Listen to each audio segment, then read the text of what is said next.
Woman Jika, everyone. Woman Jika meaning welcome. My name is Auntie Julianne and I'm an out of the Wurundjeri Woi-wurrung people, and in recognition of doing my welcome to country, I'd like to pay my respects to my elders past, present, future and any elders that were here today, and I would also like to welcome you all here today. The Wurundjeri Woi-wurrung tribe consists of 3 families, the Nevins, the Terricks and the Wandans, and I'm part of the Nevin family.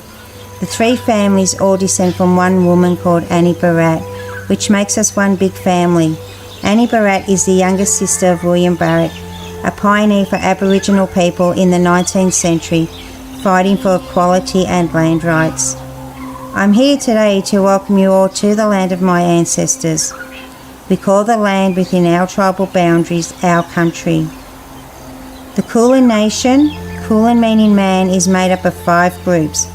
They are the Wurundjeri Woi-wurrung, Boonwurrung, Tanarong, Watharong and Dja-dja-wurrung.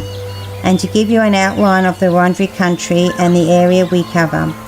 Wurundjeri country extends from north to the Great Dividing Range, east to Mount Baw Baw, south to the Moolalic Creek and west to the Werribee River.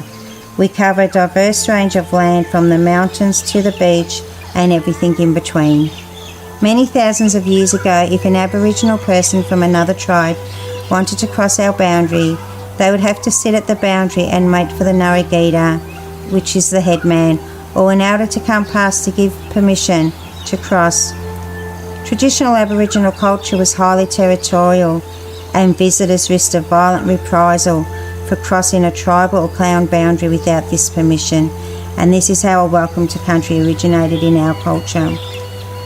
Traditionally, being welcomed onto country meant you respected Bunjil's law.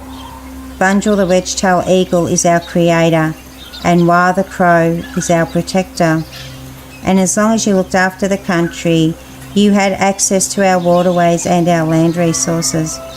And when you enter our country, we ask that you respect our resources, our fauna, flora and water, as they are very special to us. And when you are ready to leave, we ask that you leave it the way you found it.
We have lots of council services that support our community.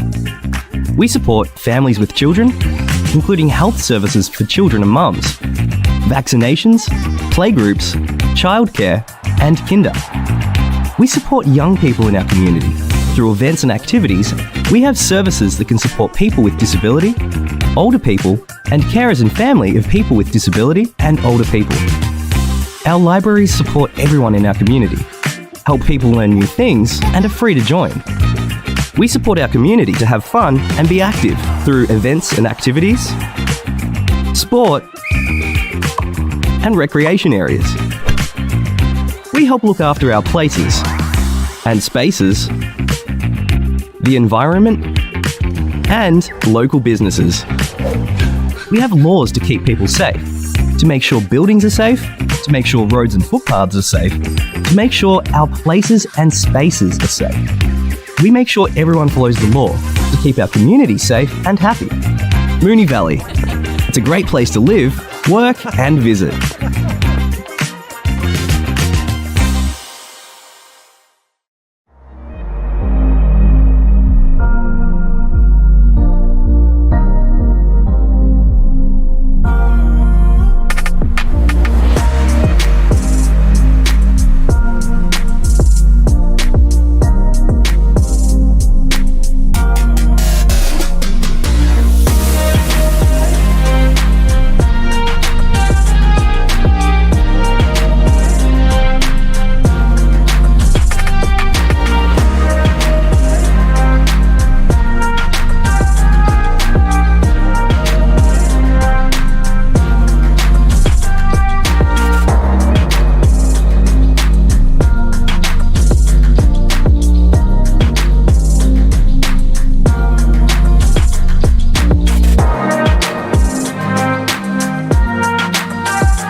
Welcome to the Council meeting. I'm Councillor Piers Tyson, Mayor of Moonee Valley City Council. We aim to get started every second Tuesday at 6:30 p.m. However, sometimes there are some delays behind the scenes that we need to work through, and we appreciate your patience. You can have a look at our agenda online for all the issues that we'll be talking about tonight, and we look forward to seeing you soon. Thanks. So every second Tuesday we work through our council agenda, and what that means is working through things from procedural, day-to-day issues, financial reports, all the way up to the most important things in Moonee Valley, in Victoria or in Australia. And councillors can put up alternatives to that, can put up our staff officers' recommendation, and we can debate that and vote yes or no at the end of the day.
Welcome everyone to the Council meeting on the 25th of June 2024, which I now declare open at 6:30. I'd like to warmly welcome members of the public who have joined us in the gallery tonight, as well as those watching at home live on the internet. As well as being live streamed, the Council meeting, the video recording of the Council meeting will be available on our website, so attendees in the gallery are advised that their presence may be recorded. I also ask that mobile phones be switched to silent during the meeting, and a reminder to the public in the gallery that as per Governance Rule 75.1, personal video and audio recordings are not allowed. On behalf of Moonee Valley City Council, I respectfully acknowledge the traditional custodians of the land on which we meet, the Wurundjeri Woiwurrung people of the Kulin Nation, and pay my respects to their spirits, ancestors, elders and community members, elders past, present and emerging, and we extend that respect to other Aboriginal and Torres Strait Islander people. Item 2 is apologies and leave of absence. However, I note that we have a full complement of councillors. Are there any requests for leave of absence? No. Item 3 is the confirmation of minutes. Councillors, can I please have a mover and seconder that the minutes from the council meeting held on Tuesday the 11th of June 2024 be confirmed? It's moved Councillor Sypek, seconded Councillor Bedio. Councillor Sypek, would you like to speak to the motion? Councillor Bedio, would any other councillor like to speak? If not, I'll put that to the vote. All those in favour? It's carried unanimously. Item 4 is declarations of conflict of interest. Does any councillor have a conflict of interest to flag the agenda tonight? Councillor Bedio. Thank you, Mayor. Through you, I'll declare a material conflict of interest for agenda item 9.2, the adoption of festivals and events framework and events on council-managed land policy. Thank you. Any others? Councillor Adams. Thanks, Mayor. I have a general interest conflict with item 9.5, endorsement of the Community Grants Recommendations Report. Thank you. Item 5 is presentations. Councillors, do we have any presentations tonight? Item 6, petitions and joint letters. Do we have any petitions or joint letters?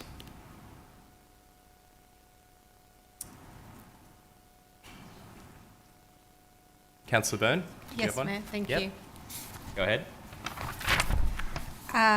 Thank you, Mayor. Council's received a petition from 12 residents of Alreno Crescent Airport West. The petition objects to the proposed no parking sign in front of 7 Alreno Crescent and requests Council to explore alternative solutions to address street congestion and safety hazards. The residents have suggested extending the existing no stopping zone in front of 63 Coniston Avenue as a possible alternative.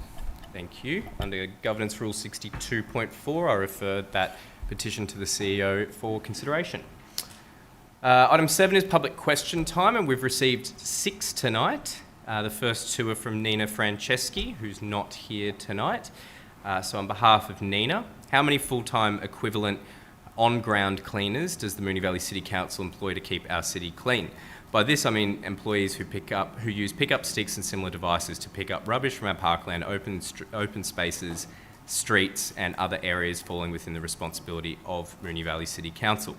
Thanks for your question, Nina. I'll ask our CEO, Helen Swee, to respond.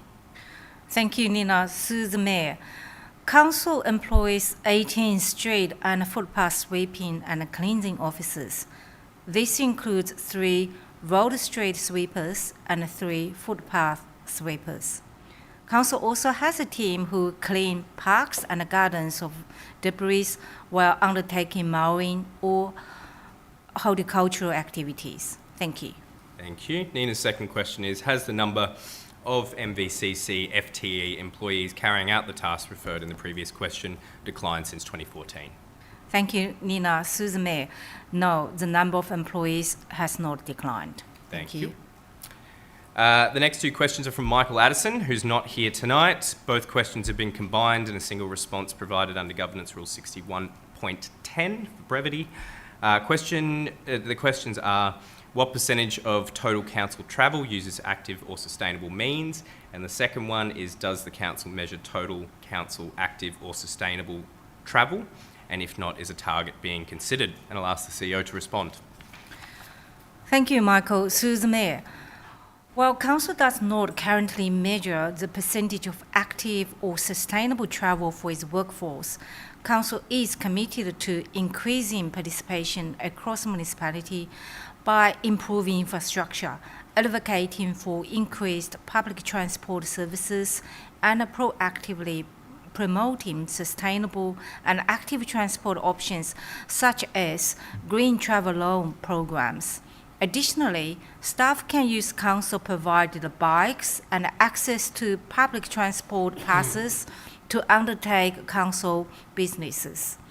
In 24-25 year, Council will commence the development of a revised 10-year integrated transport strategy, which will further investigate options to encourage and promote active and sustainable transport as a vital component of the integrated transport network. Thank you. Thank you. The next two and final two questions are from Nicole Mercer, who's not here tonight. Nicole's first question is, given the recent state government announcement relating to increased housing targets, will Council be considering updating the open space contribution from the standard 5% to be more in line with recent amendments, such as Monash Council, who collect 7.61%? Thanks for your question, Nicole, and I'll ask the CEO to respond. Thank you, Nicole. Susan Mayor. At tonight's meeting, Council will consider a report that recommends adoption of a new open space strategy with an associated implementation plan. The implementation plan includes an action to review the open space contribution rate. Changing the rate would require a planning scheme amendment with extensive research to support a new contribution rate. Thank you. Thank you. The final question is, as a part of the Moonee Valley 2040 strategy and update to the open space strategy, will Council be considering developing a specific playground strategy in line with other middle ring municipalities such as Darebin, Monash and Maribyrnong? Thank you, Nicole. Susan Mayor. Council is currently undertaking a gap analysis of the play and passive recreation provision across Moonee Valley. This will inform a future play space plan. Thank you. Thank you, and thank you to Nicole and all of our other questioners for their questions. Item 9 is reports, and 9.1 is adoption of arts and heritage collection policy. Thank you, councillors. Apologies. Reports from delegates. Do we have any reports from councillors as delegates? Councillor Hodgson. Thank you, Mayor. I'm glad I get the chance to report on this one. On the weekend, I attended the strategic planning session for the Farnham Street Neighbourhood Learning Centre as the delegate from Council. The Learning Centre or Neighbourhood House was considering questions for what they're going to do over the next 3 years, who they service, what changes are they going to experience to demographics and the people and the needs of the people who live in their catchment, which extends to all of Moonee Valley. They run services out of and programs out of Avondale Heights and Nedry Library, as well as the Jering Hub and other parts of the municipality. So they were also looking at some shifting funding environments. They rely quite heavily on some state government funding, and there's been some signposts that might change in the future.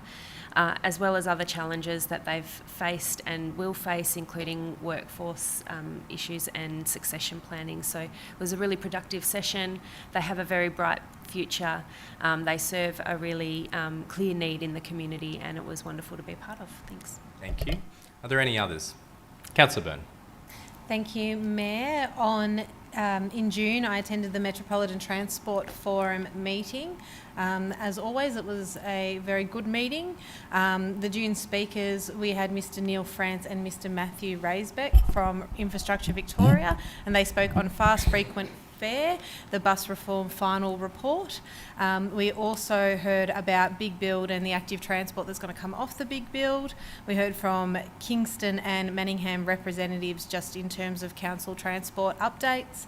And another thing to take note of is Councillor Riley from Marybrook introduced his proposal to establish a transport accessibility advocacy group and invited members to join. My understanding is that that will go through at the officer level, and we may hear something about that in the future when that kicks off. So I have circulated that report to all councillors and executives. Thanks. Thank you, Councillor Byrne. Now we approach item 9 reports, which is Item 9.1 first, adoption of arts and heritage collection policy. Councillors, the officer's recommendation is on the screen. Do I have a motion? Councillor Bedio. Thank you, Mayor. I'll move the officer's recommendation. Thank you. Is there a seconder? Councillor O'Neill. Councillor Bedio. Thanks, Mayor. Council's art and heritage collection policy guides the management and acquisition of Council's collection of art and heritage items. That policy is currently 14 years old, so officers have reworked that as part of our Igniting Creativity, which is our arts and culture strategy. That has subsequently gone out to consultation, and there has been some minor changes. Importantly, one of the changes was a further inclusion of diverse artists. There was a gender impact assessment done on the current state of our artworks in our collections, and it was found that over 70% of those artworks were actually created by males. So really important that we include that. Outside of that, thank you to the officers for all your work and for the community for providing feedback. Thank you. Councillor O'Neill. Thank you, Mayor. Only just a little bit further to add to that. The policy, as well as talking about how we acquire and manage our art collection, it includes things like the visual art, public art and heritage items, and basically will help guide how we acquire new art in the municipality. And other than that, that's all I have to say. Thank you. Would any other councillor like to speak to the motion? Councillor Hodgson. I'll just add a quick thing that I noticed in the consultation report was one of the parts of the policy is also about how we provide access to the collection that we have. And there was a lot of support for that part of the policy, in particular the idea that we might loan out items from the policy to community groups or other appropriate places. I think there are a lot of, if I'm reading the consultation report right, there are some people who might put up their hands for a bit of a loan of a few items, which will be great to have those things on display a bit more often. Thank you. Would any other councillor like to speak? If not, I'll put that to the vote. All those in favour? It's carried unanimously. Item 9.2 is adoption of festival and events framework and events on council managed land policy.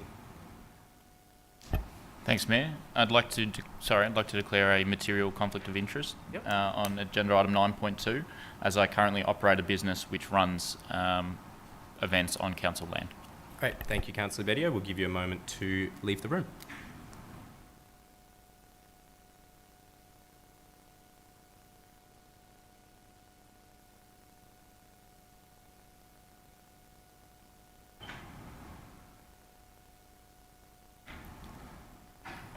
Councillors, the officer's recommendation is on the screen. Do I have a motion? Councillor Hodgson. I'd like to move the officer's recommendation. Thanks. Thank you. Is there a seconder? Councillor O'Neill. Councillor Hodgson. Thanks, Mayor. Look, this and the last policy were both they're big pieces of work that are putting in place structures and strategies and policies that will help us achieve the vision that we set in the Igniting Creativity strategic document.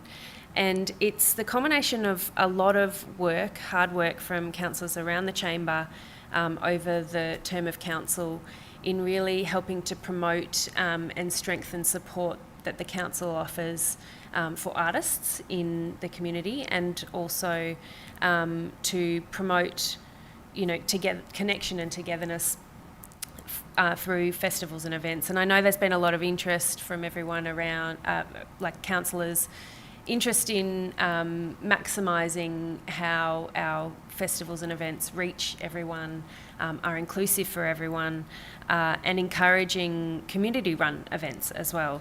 So this is, it's a really impressive piece of work. It replaces a couple of existing, it revokes the trial commercial events policy and replaces it with the community managed events on council land, allowing more people to bring their ideas and energy into the city to help us to achieve our vision and objectives for the community.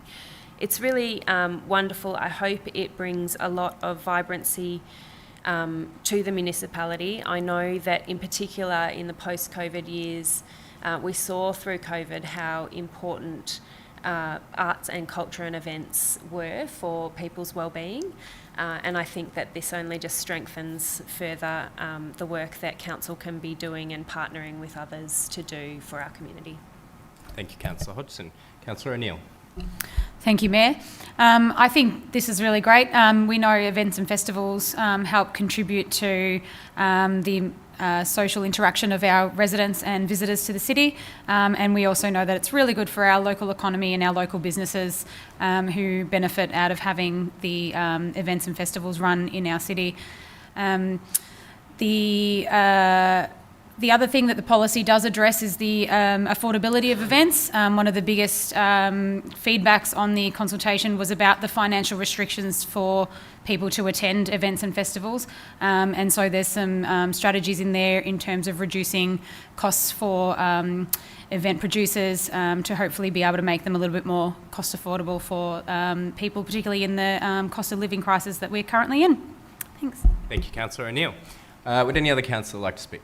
Councillor Sypek. Thank you, Mayor. I'm also in support of this motion.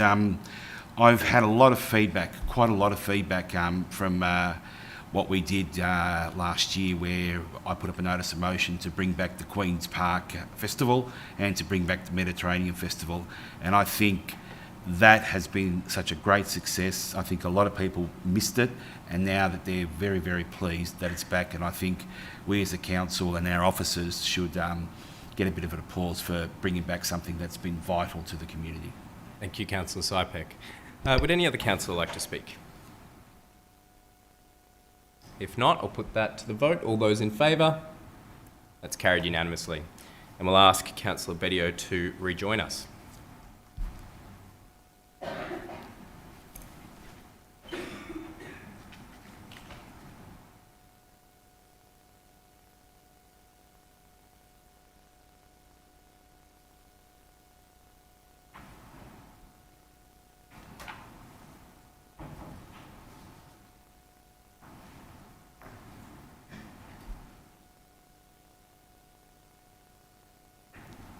Welcome back, Councillor Bedio.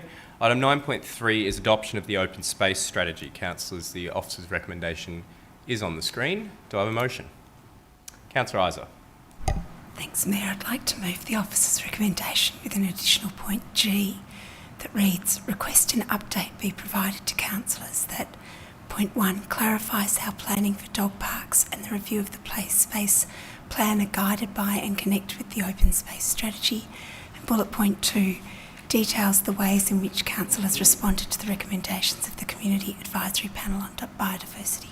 Thank you, Councillor Isa, and acknowledging that you're a bit short of speech tonight. Anything we can do to assist, please let us know if you need a break.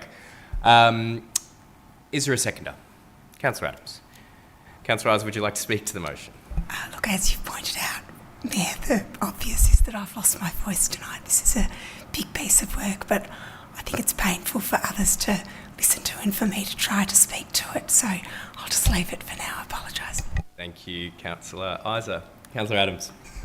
Thanks, Mayor. This is a really great piece of work that's been highly anticipated by Council and our community. The Open Space Strategy Community Consultation Summary Report, the Implementation Plan Technical Background Report and the Open Space Guidelines are a really good read and will be useful alongside other policies that we look to while planning for our city. Thank you to officers for the hard work involved. The strategy is the overarching document guiding planning and investment in open space and underpins and guides advocacy and partnerships for new open space and open space improvements. With the predicted population growth and housing strategy in Moonee Valley, we need to be investing in our open spaces to cater for growth, and so this will be essential for the review of the public open space contributions rate that will need to be reviewed to ensure we can afford to invest in the many projects that we have prioritised to meet the needs of our growing community. Thank you to our community that took part in the wide consultation Council undertook. We had some really useful feedback that helped us inform this piece of work, so thank you very much. Thank you, Councillor Adams. Would any other councillor like to speak? Councillor Hodgson. Thanks, Mayor. Look, I'm really pleased to see this, and support its endorsement. The open space strategy is something we've been working on for a long time, and I'm very grateful for all of the input we've received and for the hard work of officers. It's particularly important that we have an open space strategy because, one, it allows us to be very strategic in the decision making that we have to undertake around our open space, and it makes sure that our investment in open space is not ad hoc or reactive, but actually is prioritised based on strategic alignment, equity and urgency. So this strategy doesn't lock us into a particular long-term plan. It still allows us to be responsive to community demand and needs as they arise, but allows us to do that in a very strategic way. It also provides a strategic basis for us to review the open space contributions that are paid for by developers. And we had a question earlier tonight in the public question time around that.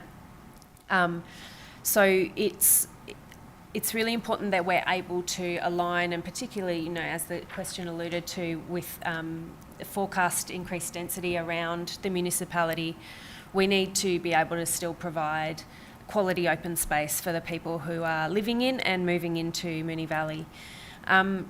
We've waited for this for a long time, as I said.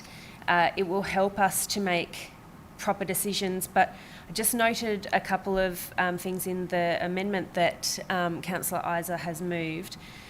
The dog parks came up a lot in the consultation report, so the feedback from community was really that they also value places for their recreation but also for their pets, and play spaces are also something we've heard a lot about. So where the request for an update is just, for councillors to better understand what our short-term plans are for guiding review of provision of space for dogs and play spaces. It also, one of our first community advisory panels was on biodiversity in the municipality, and the hard work that goes into those panel recommendations is so important to us and guiding the work that we do. We want to make sure that we're closing the loop on that and really understanding how that work from the panel is feeding in and guiding the decisions and the policies and strategies that we're developing. So we want to make sure that we're feeding back and paying the dues to that work that it deserves. So happy to support the resolution in full. Thank you, Councillor Hodgson. Would any other councillor like to speak? If not, I'll put that to the vote. All those in favour? Carried unanimously. Item 9.4 is adoption of the Prevention of Family Violence Policy. Councillors, the officer's recommendation is on the screen. Do I have a motion? Councillor Hodgson. Thank you, Mayor. I'm happy to move the officer's recommendation. Thank you. Is there a seconder? Councillor Sypek. Councillor Hodgson. Thanks, Mayor. When this came to us for endorsement to go out for consultation, I think I made the comment that this was an important one to understand and get feedback from the community to make sure that we're reflecting the needs and hopes for, it's inadequate to say improvement in this space, but what we did get in feedback through the consultation period was some really great comments and incredible expert advice as well that came from family violence prevention experts and professionals who have an eye on the work in Moonee Valley. The policy and the statement of commitment have been reworked in response to this, and it takes so much more seriously and provides so much more structure around the good intentions that we had in putting this out and having this as a priority for council. The impact of family violence and gendered violence in our community is heartbreaking, and we need to join in the universal work to make sure that we can put a stop to this. There's not much more I can say except to note as well that the feedback seeks that we develop an action plan, and it was always our intention, but the feedback was provided some really helpful guidance on how we might start to tackle that and some of the things that might be in our action plan about ensuring that the work of this is embedded through all council departments with all staff, and that we are all making it our business to end family violence. So that will, if approved tonight, form one of our council plan initiatives to develop an action plan, and I look forward to being able to implement that in full once it's produced. Thank you, Councillor Hodgson. Councillor Sypek. Thank you, Mayor. My colleague has basically said everything that I was going to say in that 2.5 minutes, so you haven't left me very much, but all I can say is I concur with everything that you've said, Councillor. Thank you. Thank you, Councillor Sypek. Would any other councillor like to speak? Councillor Isa. I don't know if speak's quite the right word, but look, this is such an important policy. I didn't want it to not just thank the officers for really recognising the role that local government can play in the prevention of family violence and violence against women, and just to pass on that thanks to the organisation for really being at the forefront of this. Thank you, Councillor Isa. Would any other councillor like to speak? If not, I'll put that to the vote. All those in favour? That's carried unanimously. And look, from that report, I think it's absolutely appropriate that I now read that statement of commitment that has been passed by Council. Moonee Valley City Council affirms that everyone deserves to live lives that are free from family violence. Unfortunately, family violence continues to be perpetrated in Moonee Valley. Family violence is a violation of human rights that causes immense and ongoing harm to victims, survivors, and the broader community. Council condemns this violence and is committed to developing and contributing to effective prevention efforts. Council understands that in order to prevent family violence, we must understand it. Whilst anyone can be a victim or a perpetrator of family violence is predominantly committed by men against women, children, and other vulnerable persons. Preventing family violence depends on changing the conditions that enable the prevalence and severity of men's violence to occur in the first place. Council therefore joins with regional, state and federal strategies to act on the underlying drivers of family violence which relate to gender inequality and other forms of discrimination. Everyone has a role to play in preventing family violence, and local government plays a specific and critical role. We commit to developing a whole-of-council approach to prevention where all staff know the role they can play to prevent family violence through the work that they do. We commit to working with the community and specialist services to strengthen family violence prevention work across Moonee Valley, and we will appropriately tailor and resource Council's prevention efforts to address the reality of family violence in Moonee Valley. Thank you, councillors. Item 9.5 is endorsement of Community Grants Recommendations Report.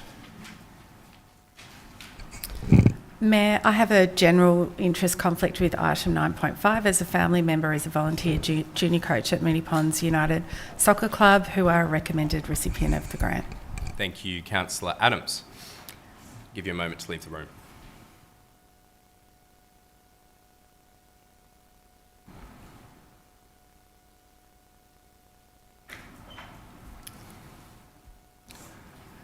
Councillors, the officer's recommendation is shown on the screen. Do I have a motion?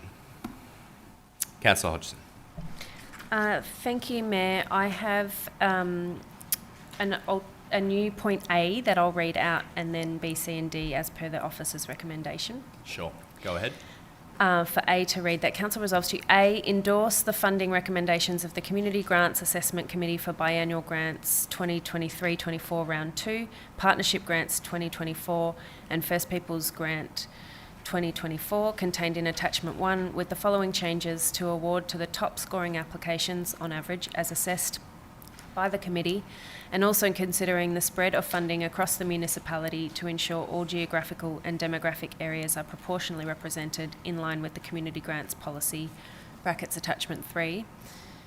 Dot point, removal of the $20,000 to Drummond Street Community Services and include a reduction of partnership grants of $10,000 from the community grocer, and reallocating this funding to dot point 1, Lions Club of Essendon $7,100, 2, Nidri Traders Association $5,000, 3, Essendon Coral Society Incorporated $5,000, 4, Centreway Traders Association Incorporated $10,000, and 5, Flemington Chamber of Commerce additional $3,000 in brackets for a total of $10,000. Thank you. And the following points to remain the same. Yep. Thank you. Is there a seconder? Councillor Bedio. Councillor Hodgson. Thanks, Mayor. This round of grants produced quite a number of applications, and some very high quality applications, with 53 applications in total for the biannual grants stream, 1 in the First Peoples grants and 7 in our partnership grants, which was funding that was rolled over from the partnership grants last year to offer a second round of partnership grants. With a huge thank you to our Grants Assessment Committee and the hard work that they put in. They have put forward a recommendation for 17 of the biannual grant applicants recommended for funding, the 1 in the First Peoples grants and 4 of the partnership grants. When we reviewed these as a council, we noticed that the requirement for assessors to consider the spread of funding across the municipality and have a geographical spread would be improved with a few slight tweaks, and hence the alternative that I've put forward tonight to take a little bit of money from the partnership grants allocated to a couple of the Flemington organisations and distribute those to some, including Centreway, Nidri, a couple of Essendon, and just making sure that our Traders Association grants are equitable across the municipality as well. We did this with the intention of meeting the grants policy and also honouring the assessment of the Grants Assessment Committee, because there were a number of grants that were assessed as I said, very high quality, and we've taken that into consideration when considering this extra point and, as I say, slight tweaks. So, thank you. Thank you. Councillor Bedio. Thank you, Mayor. Through you, just want to thank Councillor Hodgson for your work on this amendment. I think it produces a more fair and equitable outcome in sense of having more of a spread across the community, and I'm happy to support. Thank you. Would any other councillor like to speak? Councillor Byrne. Thank you. I will, and I'll be supporting this motion. And grants isn't really something that we, I take lightly in terms of not accepting a committee's position in terms of what they would like to grant. But just for people listening at home, and this is all available online for people to see, I'll just read out the locations of where the grants were going. Ascot Vale, Flemington, Moonee Ponds, Municipal Wide, Moonee Ponds, Travancore, Essendon North, Flemington, Essendon North, Essendon, Municipal Wide, Strathmore Heights, Aberfeldy, Keilor East, Ascot Vale, and then a Group 1, Ascot Vale, Flemington, Keilor East, Travancore, and... sorry, I'm still scrolling. And then Moonee Ponds, Flemington, Airport West, Ascot Vale, Essendon. And as Councillor Hodgson said, we had so many really good applications. But just by reading out those suburbs, I think that it is quite noticeable that there definitely was a lot funded from a particular area within the municipality. A large area, and it probably wasn't as spread as much as what our intention was.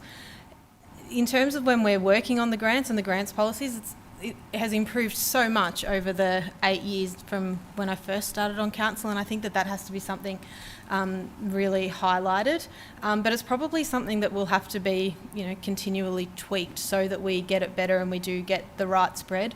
I think that these changes help it somewhat, and I congratulate all of the groups of people or whatnot that are being awarded grants, because it was a very competitive round, and I'm looking forward to seeing what they do.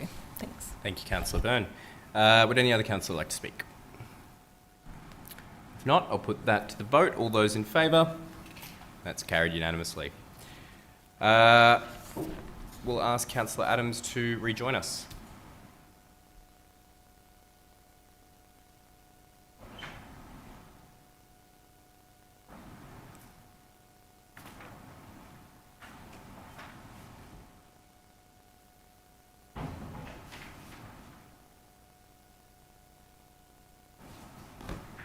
Welcome back, Councillor Adams. Item 9.6 is adoption of Council Plan and Health Plan Initiatives 2024-25. Councillors, the officer's recommendation is on the screen. Do I have a motion? Councillor Hodgson. Thanks, Mayor. I'll move the officer's recommendation. Thank you. Seconder? Councillor Isa. Councillor Hodgson. Thank you, Mayor. This is a really impressive read if you want to go and read the beautifully, illustrated and presented one-pager. It gives a snapshot into the broad and diverse spread of activities that councils undertake with and for their community, our community. It shows the diversity of both interest and need across the municipality. And I think if you take it in context as well of our previous three, over the 4 years of this council term, it gives, I think, a really great picture and something that we can all be proud of the work that we have achieved as a council in this council term, and the work of the community who have fed to us the information of what they need and want, and of the work of our officers who have responded to that in partnership. There are initiatives there for housing, for climate, for active transport, for mental health and wellbeing and supports for young people, creative arts we've spoken about tonight, for service delivery, kindergartens and childcare, family services, for economic development, thriving business areas, for improved infrastructure for people wanting to do sport in our municipality, and of course a shout out to toilets, which we do hear a lot of. But look, it's a really great snapshot, I think, and something I'm very proud of, and I look forward to being able to deliver on this final council plan of this term. I noted as well in the adoption of the prevention of family violence policy that there is, of course, the initiative in this to develop the action plan for that policy, which is also incredibly important. I hope that everyone watches along and reads the quarterly reports that we receive on these initiatives, and is as proud of it as I am. Thank you, Councillor Hodgson. Councillor Isa? No. Would any other councillor like to speak? If not, I'll put that to the vote. All those in favour? Carried unanimously. Item 9.7 is adoption of the budget 2024/25. Councillors, the officer's recommendation is on the screen. Do I have a motion?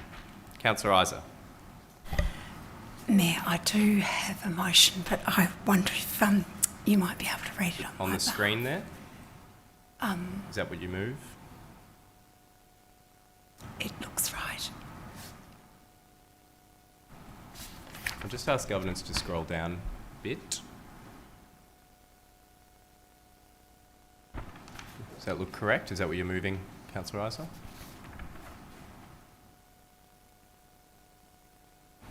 Yes, that's correct. Thank you. I'll read that out.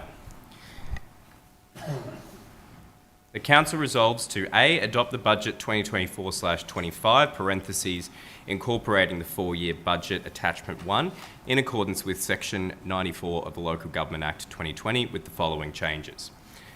1. Reallocate $250,000 of the planning and feasibility funding to the Community Carbon Emissions Reduction Reserve. 2. Remove $200,000 for the Centreway Aviation-themed playground project, noting the officer's advice that Council could resolve during the year to allocate some funding for design development of an endorsed concept plan. and that the community engagement process will help determine the level of funding required and timing. 3, reduce the fleet renewal program by $500,000 and the local road network renewal by $500,000 and the leisure facilities renewal and upgrade works by $30,000.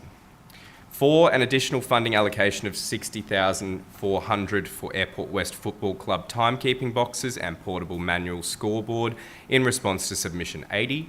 5, an additional funding allocation of $350,000 for detailed design of the Airport West Tennis Club Pavilion in response to submission 126.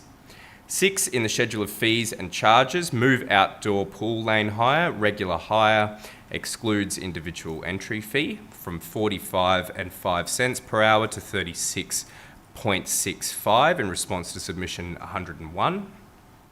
7, an additional funding allocation of $250,000 to the Community Carbon Emissions Reduction Reserve, specifically for programs targeting low-income earners and to address cost of living energy-related pressures in response to submissions 65, 77, 78, 88, 89, 90, 91, 104, 107, 137.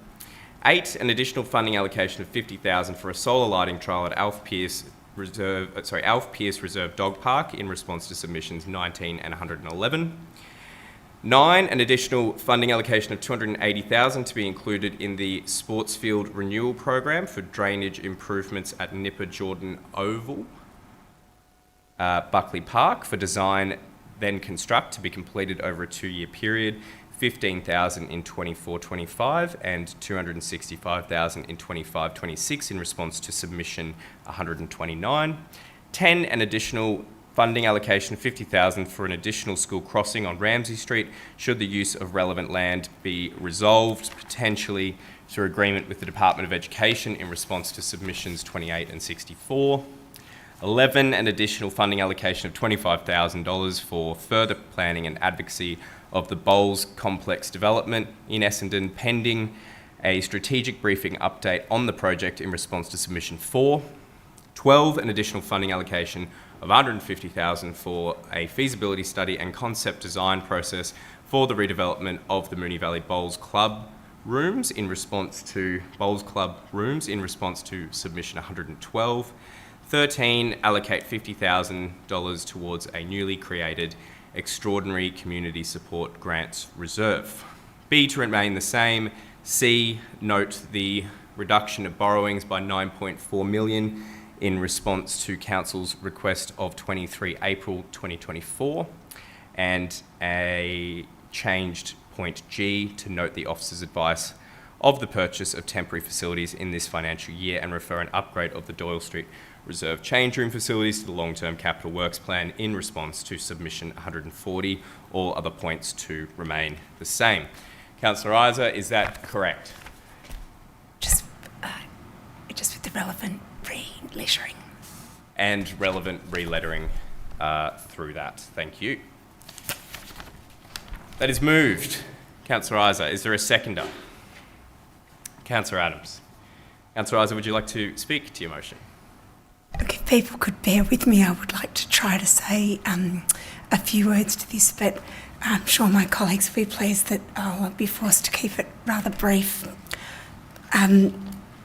So obviously our budget is a $230 million budget comprising $150 million of rates and waste and then other funding. So it's a huge challenge for our organisation and for the council to devise a fair and equitable division of all of those resources in a way that responds to the community's current challenges and needs. And every year, I guess we try really hard to get it right and hope that we've met the expectations and needs of as many people in the municipality as we can. We are very conscious, and I spoke to this at the draft budget, we're very conscious of the economic pressures, the financial pressures on the community at the moment, and we've tried to make sure that obviously there's a relatively low rate rise that the state government that's mandated, of the cap of which is mandated. Some of our fees and charges have been frozen or in fact removed, and so our library overdue fee has been removed. There are some other fees and charges, particularly in our arts sector, that have been frozen. And we have, from our draft budget motion, a report coming to us, a report coming in Q1, whether it's to the current council or new council, on some other measures that we might be able to take to assist low-income earners in the municipality. We've also worked very hard to reduce borrowings, and so point C notes that the officers have helpfully been able to reduce our borrowings by $9.4 million. It's actually because of point A3, it actually is $9.9 million following the conclusion, and if this motion's approved, so almost $10 million. And we hope that for the rest of the budget we've invested sensibly in community facilities. Obviously, in adopting our final budget, we have the opportunity to respond to community submissions that were made through the consultation period. This is a really important process, and we've been able to respond to quite a few of the... can I just have a pause for 1 second? Sorry. No worries. And I will take this opportunity as well to repeat what I've done in previous rounds, that any councillor I'll give a full 2-minute extension to in speaking to the substantive motion as well. Go ahead. My apologies, and look, I'm really sorry for the quality of this audio. We had a really high number of submissions, and thank all of the people who took the time to make submissions, and particularly those who came to our hearing and braved the microphone and live streaming to pitch their particular needs to us, and some of them really were quite moving in, you know, the needs that they spoke to. All of those submissions, of course, then need to go through a really careful analysis. Unfortunately, we can't just spend public money on a whim. We really need to analyse all of the submissions and look at how they match up against existing strategies, competing demands, resources, deliverability, feasibility and need.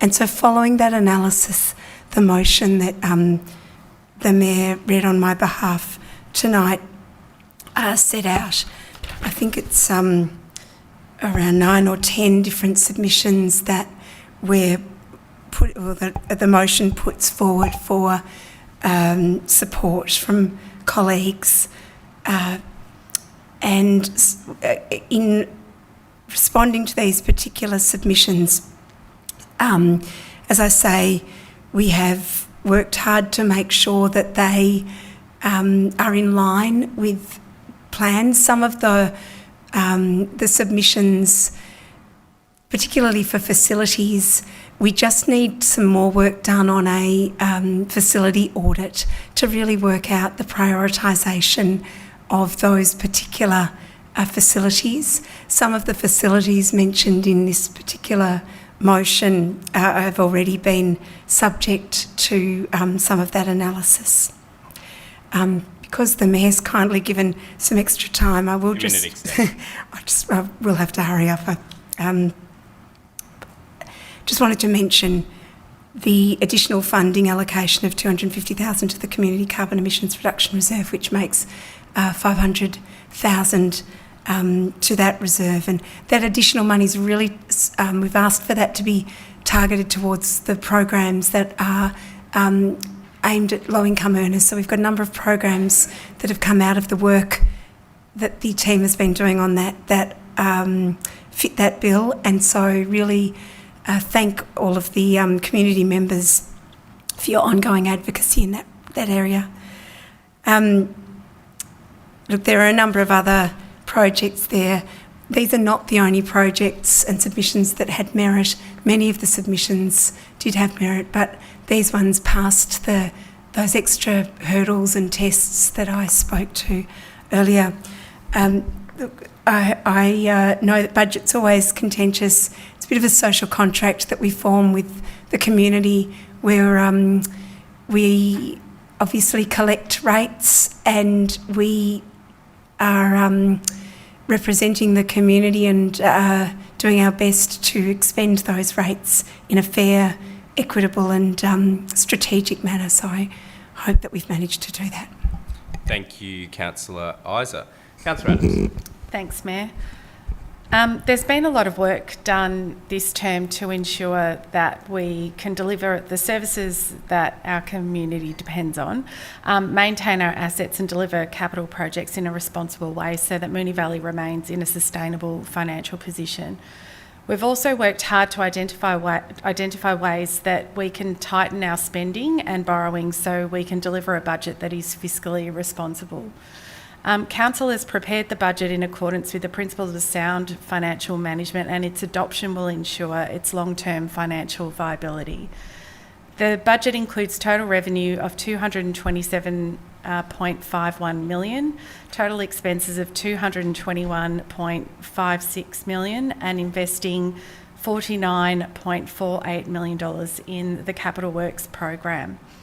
As mentioned by Councillor Isa, the draft budget was open to community consultation from the 26th of April to the 17th of May. We received a total of 107 submissions and 26 submitters requested to speak on their budget submission at the hearing of submissions on the 6th of June 2024. I want to thank everyone who took the time to go through this process. The effort from our community to advocate for their diverse needs is really admirable, and I thank you all. I'm really proud that for the final budget we pass in this term, we have a Capital Works program that we have reined in to be deliverable in each year, which alongside good policy decisions and good governance is leaving the new council term in a financial position that leaves open options to continue the good work and planning in the new council term. Thank you. Thank you, Councillor Adams. Would any other councillor like to speak? Councillor Byrne. Thank you, Mayor. I didn't support the draft budget for a number of reasons, which I highlighted at the time. But then, like with council, you have to just keep moving, no matter what, and keep working towards things and trying to improve where we were at. So we now have, obviously, the final budget here for endorsement. I did want to highlight a few of the projects and thank a few people that have put in various submissions in no particular order. The Duda Stars Football Club, particularly Kirk Thompson and Jess Cave, with a very impressive submission in regards to their oval. This is something that is going to be brought forward within our Capital Works program, and something that will obviously increase participation and play for people down there. I note that there is a lot within that master plan for that area that still needs to be done, and for local residents, just to reassure that it hasn't been forgotten and that we understand that this is just one piece. For the Airport West Tennis Club, to Trevor Pepper, who is one of the strongest advocates that we've ever met. I remember Councillor Sypek and we went down in 2018 to their 50th year anniversary for the tennis club, and I remember the speeches that were given at the time, and we did think that the pavilion works would probably, hopefully, happen maybe before 2024, and we're still not there yet. But obviously following a state government grant, or budget bid I think it was, a couple of years ago, it is time, it's been relatively quiet for a while, but it is time for us to take that next step with some more planning money into the pavilion process. It's really hard there. We are going to end up with about 7 pavilions that will be done to the detailed design level, but not necessarily to construction. So I know that this might not be the ideal news for the Airport West Tennis Club, who probably wanted the money for their whole pavilion to be constructed, but we do need to take the next logical step, which is more design. For the Airport West Football Club, to Jake Crawford and Pauline, who are also very strong advocates for their club in regards to the timekeeper's box. This was something that was that I think it can be very easily supported, based on the the fact that they had timekeepers boxes and unfortunately they weren't safe anymore, and they had to be decommissioned very quickly, and they were left with nothing. Now, we have such a beautiful and strong group of volunteers that work within Moonee Community Valley. Extension, Councillor Byrne. Thank you. Beautiful and strong volunteer community that work within Moonee Valley. And if there's anything that we can do to assist our volunteers to show up in the middle of winter, in the middle of the pouring rain, when the wind is blowing, I think that we definitely should try. This was one of those very unusual ones that it needed to be done anyway, and then when it came to the point where they weren't actually allowed to be used at all, it definitely needed to be accelerated into this budget. And another one that I wanted to touch on was the Doyle Street toilets. Nerida Lloyd gave a wonderful presentation from the Moonee Valley Knights in regards to the toilet situation in Avondale Heights, and the fact that they have such a growing and thriving female football program, but a lack of toilets. So, the note for that is the purchase of temporary facilities, the advice for the purchase of temporary facilities in this financial year, and refer an upgrade of the Doyle Street Reserve change room facilities to the long-term capital works plan. So thank you again. It would have been good to be able to fund more, but we get there and we only have a limited budget. Yes. But I would also like to just note the Centreway Aviation themed playground project, and I would like to move an amendment now if I can. Mayor. What is your amendment? So I would like to delete point 2, thank you, or A2.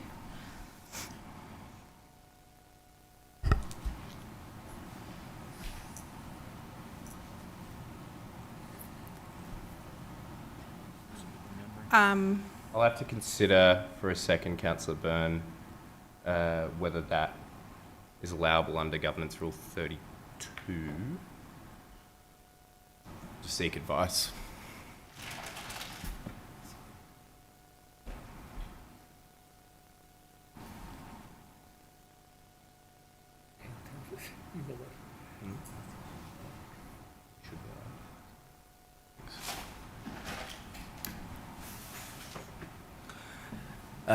Thank you, Councillor Byrne. I'll allow that amendment. Is there a seconder? Sorry, Mayor, I hadn't finished. It was to then replace it.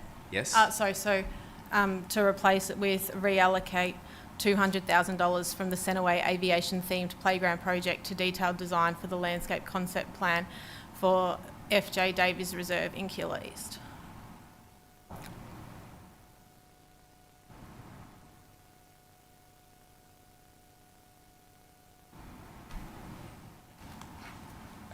Thank you. Is there a seconder?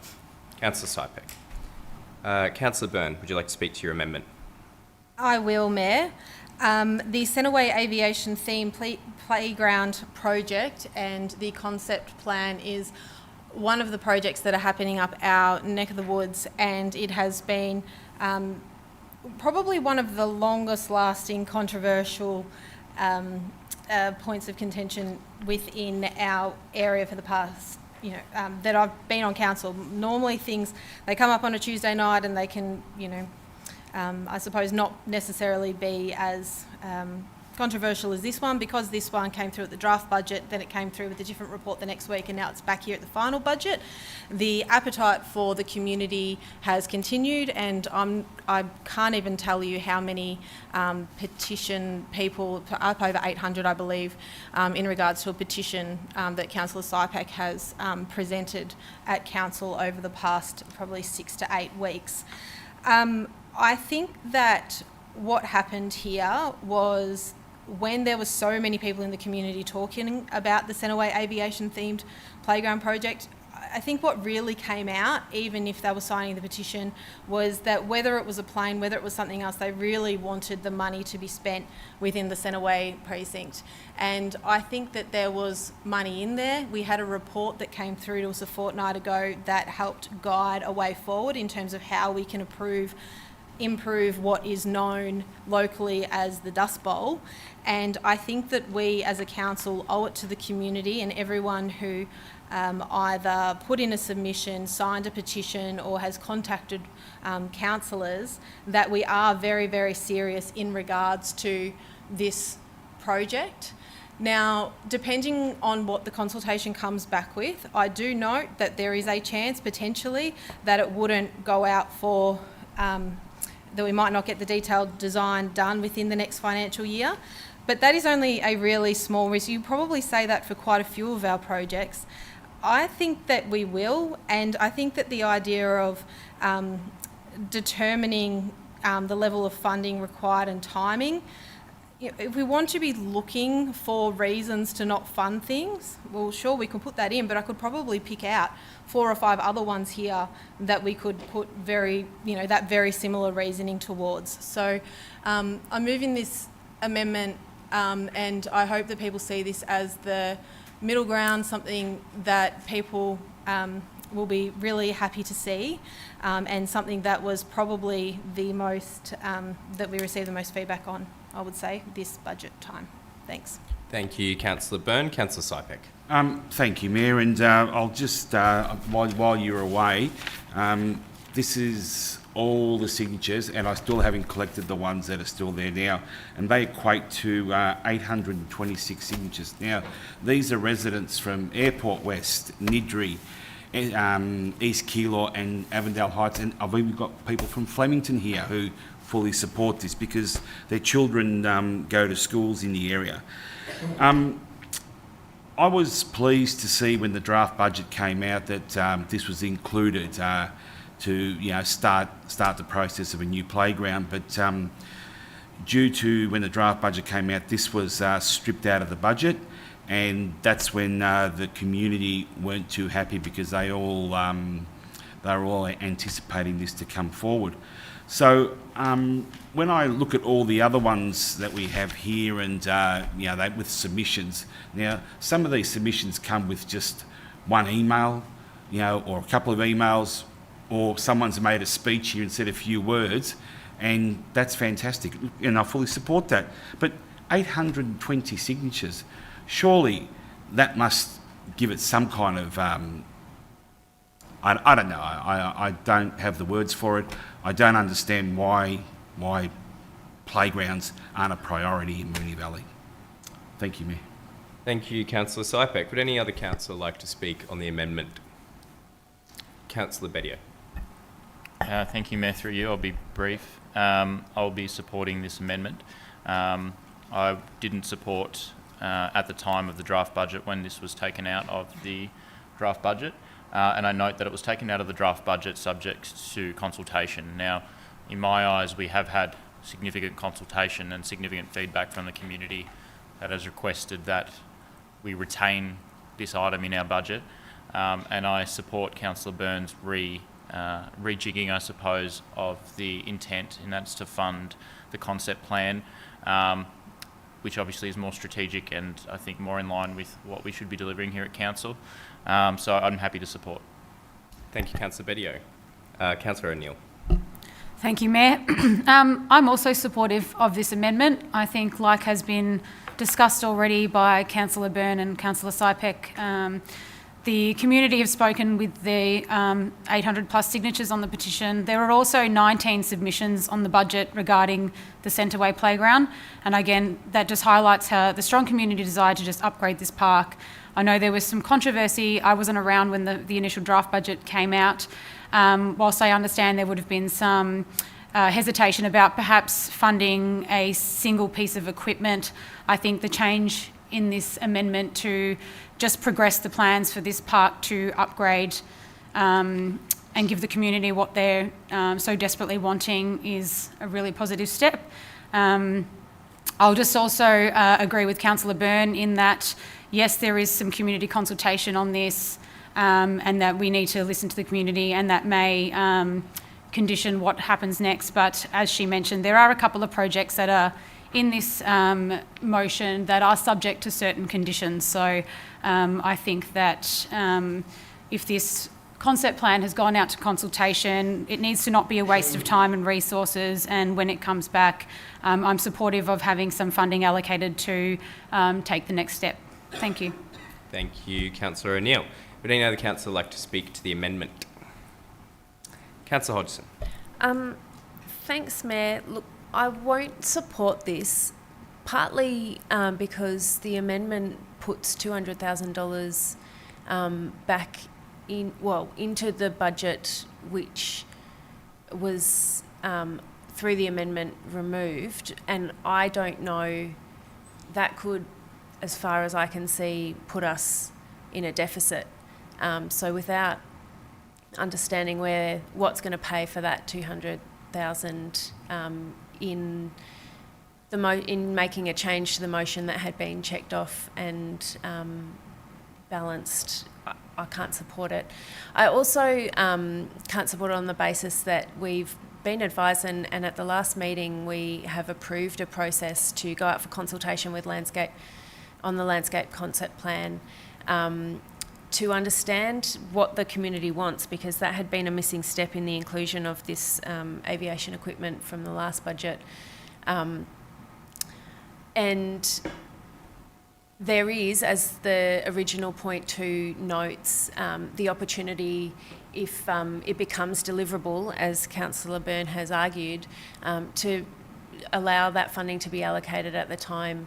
We need to make sure we have in this budget already a very large carry forward included, and we do have to be very responsive to officers' advice on what can be delivered within the financial year if we are going to manage and improve on our capital works delivery over the financial year. So, look, there are a number of ways, the last point being that the open space strategy that we have just endorsed for tonight has picked up this project in its implementation and in the strategy.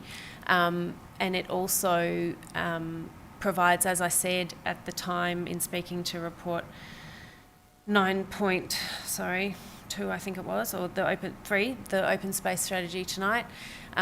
We need to be making those decisions not in an ad hoc way, but in a way that aligns with the strategy. And this has now formed part of that strategy, and I think should be considered holistically with that strategy. Those are some other reasons. Thanks. Thank you, Councillor Hodgson. Would any other councillor like to speak to the amendment? Councillor Adams. Thanks, Mayor. I also won't be supporting this amendment.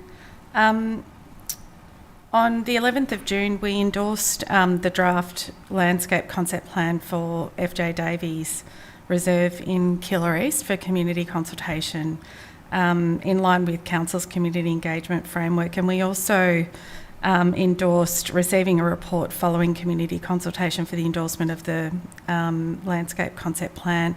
So I think that we're jumping the gun by allocating money without having an endorsed position. So yeah, for detailed design, it's just jumping sort of ahead.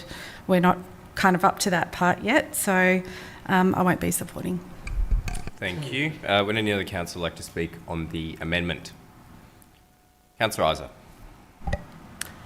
Thanks, Mayor. Look, this comment was made that this has been quite a controversial issue. I think it's been controversial because some information has been given to community members at different times that hasn't entirely represented the whole picture, and that information has obviously got back to me through different ways, and it's really disappointing when we are, people rely on councillors to provide accurate and helpful and informative information and to help explain different decisions to the community. And when it gets back that various things have been said that aren't factual and aren't true. It's really frustrating, and it obviously feeds a controversy. We had a clear decision in the chamber a couple of weeks ago where it was really clear why the intent behind this process, whereby we had two parallel projects that were somewhat confusing for our officers and were not consistent with each other, and that there was a need to act on that. And what we had unanimously in the chamber was support for a fantastic concept plan that needs to go to community consultation.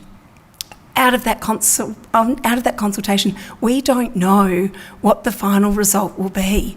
We don't know exactly how people want the playground to be upgraded. We don't know exactly how people want the area to be improved, and that process needs to take its course. It's only been disrupted through this other project that was then at cross purposes with it. So once the concept plan can go to consultation, we can understand what playground equipment people support, and then we will be in a better position to know what sort of funding needs to be put behind it for the detailed design. The original motion makes it really clear, because it comes directly from advice that we've been given by officers, that Please take a pause if you need to, Councillor Isa. Sorry. I do apologise.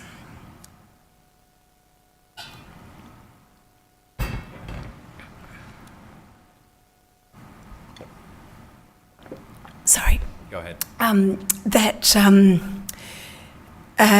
The officer advice was that once the concept plan's gone to consultation, council would be in a position to then put the funding towards the detailed design, and there would be a better idea about the amount of money that would be required. Just really quickly, the comment was made that there are 4 or 5 other undeliverable projects in the motion. There are not. These have all been checked through and everything is deliverable. This has been checked with officers, and I object to the comment that was made. Playgrounds are a priority across the table. I also object to the comment that was made to suggest that it wasn't. Your time has expired. Thank you. Would any other councillor like to speak? If not, I'll ask Councillor Byrne whether she would like a right of reply. I will, thank you. So I heard a lot of excuses in terms of why not to do this, and there probably wasn't really anything that I wasn't expecting.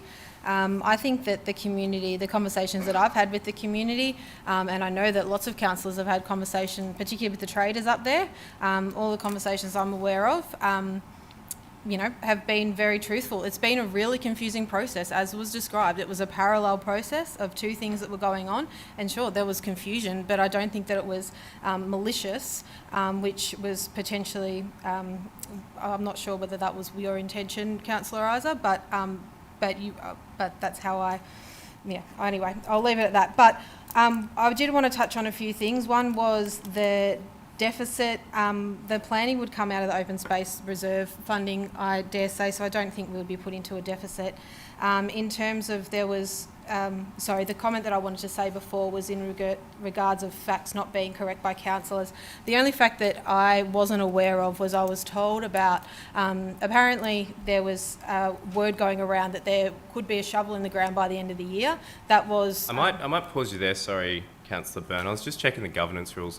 I'll ask you to withdraw the comment about maliciousness. Under Governance Rule 3.1.2, in definitions, the governance rules literally state the word malicious, so I'd ask you to withdraw that. So what did you want me to withdraw? The word malicious. I'm happy to withdraw the word malicious. Thank you. Please continue. There was comments in regards to facts not being correct by councillors. Can I say that? You may. Yeah. Okay.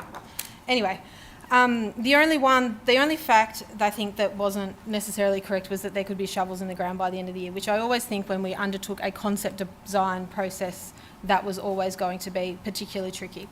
But regardless, look, all we can do as councillors today is decide on whether or not we want to take the Centreway seriously and commit money to doing a detailed design, or whether we just want to not really. The community, we had over 800 people tell us take the Centreway seriously. I think that this motion was a really good balance, and I hope that it gets supported. Thanks. Thank you, Councillor Byrne. I'll put that amendment to the vote. All those in favour? That is Councillor Bedio, Byrne, O'Neill and Sypek. All those against? Is Councillor Adams, Hodgson, Isa, Sharp and Tyson. I declare that amendment lost. We now return to the substantive motion. Councillor Byrne has 28 seconds remaining on the clock. Please go ahead. Mayor, can I please ask a point of clarification? Yes, what is your point of clarification? I would like to know if the projects under A1 for the planning and feasibility are confidential or not. I have an email that's not marked confidential, but I'm not sure, and I just want to, before I talk about it, I would like to know.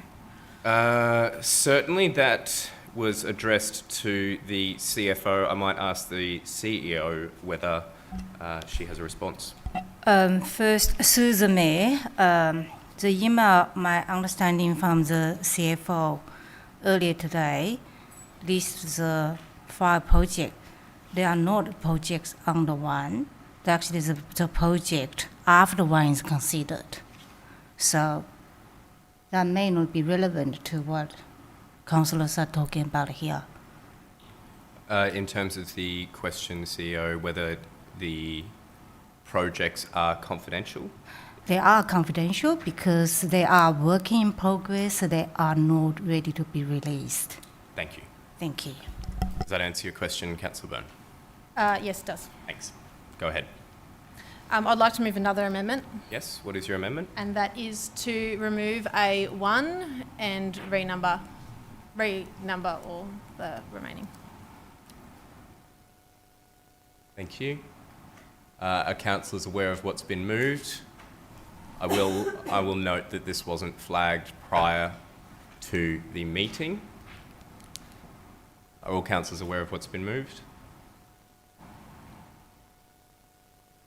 Just a general nod will help. Yep. Councillor Sypek? Yep. Great. Is there a seconder? Councillor Sypek. Councillor Byrne. Thank you, Mayor. Look, this is a really difficult one because I don't actually necessarily have the issue for the extra money going into the Community Carbon Emission Reduction Reserve, but I do note that at point, apologies, I can't find it now, 7, there is also another additional $250,000 to the Community Carbon Emission Reduction Reserve. So, as I said, it's not that I'm necessarily against that. I just think that the $250,000 of the planning and feasibility funding that we are removing will have long-term consequences for the project or projects that this may affect. As the CEO has answered, I'm not allowed to say what the projects may or may not be, and it does make it obviously difficult to debate this, but just in a very open-minded sort of thinking, if you think of potentially things that have been wanted in the community, have potentially been discussed prior, that you're thinking of taking the next steps with planning and feasibility, or maybe brand new projects, whatever it might be, we are potentially reallocating that funding. If this does occur, as soon as, if this amendment doesn't pass and we do reallocate the $250,000, I would hope that the councillors and the community will have a very open list in terms of what money has, what planning and feasibility has been scrapped from the budget for this year, because I think the community does deserve to know what is on that list. And that's why I am moving this amendment to not have this go forward, because I don't think that it's good. Thank you, Councillor Byrne. Councillor Sypek. Thank you, Mr Mayor. I totally agree with what Councillor Byrne says, but I just, when I got this paperwork and I read it, point one was reallocate $250,000 to the carbon emission reduction reserve. And, that's fair enough, I'm happy with that. But then at point number 7, it also states that it's going to go to the community carbon reduction reserve. So why the two? Why don't we just have one item that says 500,000? So it just to me seems like this is double dipping. Maybe I'm wrong, it's just my opinion. But I would have rather seen at least some of this money go towards fixing the potholes that we are not going to be doing in Moonee Valley, or maybe renewing our fleet to get some more EV sort of stuff. But I don't know, I'm just sort of, I don't know, it's not a good balance here. Thank you. Thank you, Councillor Sypek. And I'll just remind councillors to debate what the motion in front of us is. I think Councillor Sypek skirted close to sort of debating other items. Would any other councillor like to speak to the proposed amendment? Councillor Isaac. Excuse me, just while I finish a cough lolly. Sorry.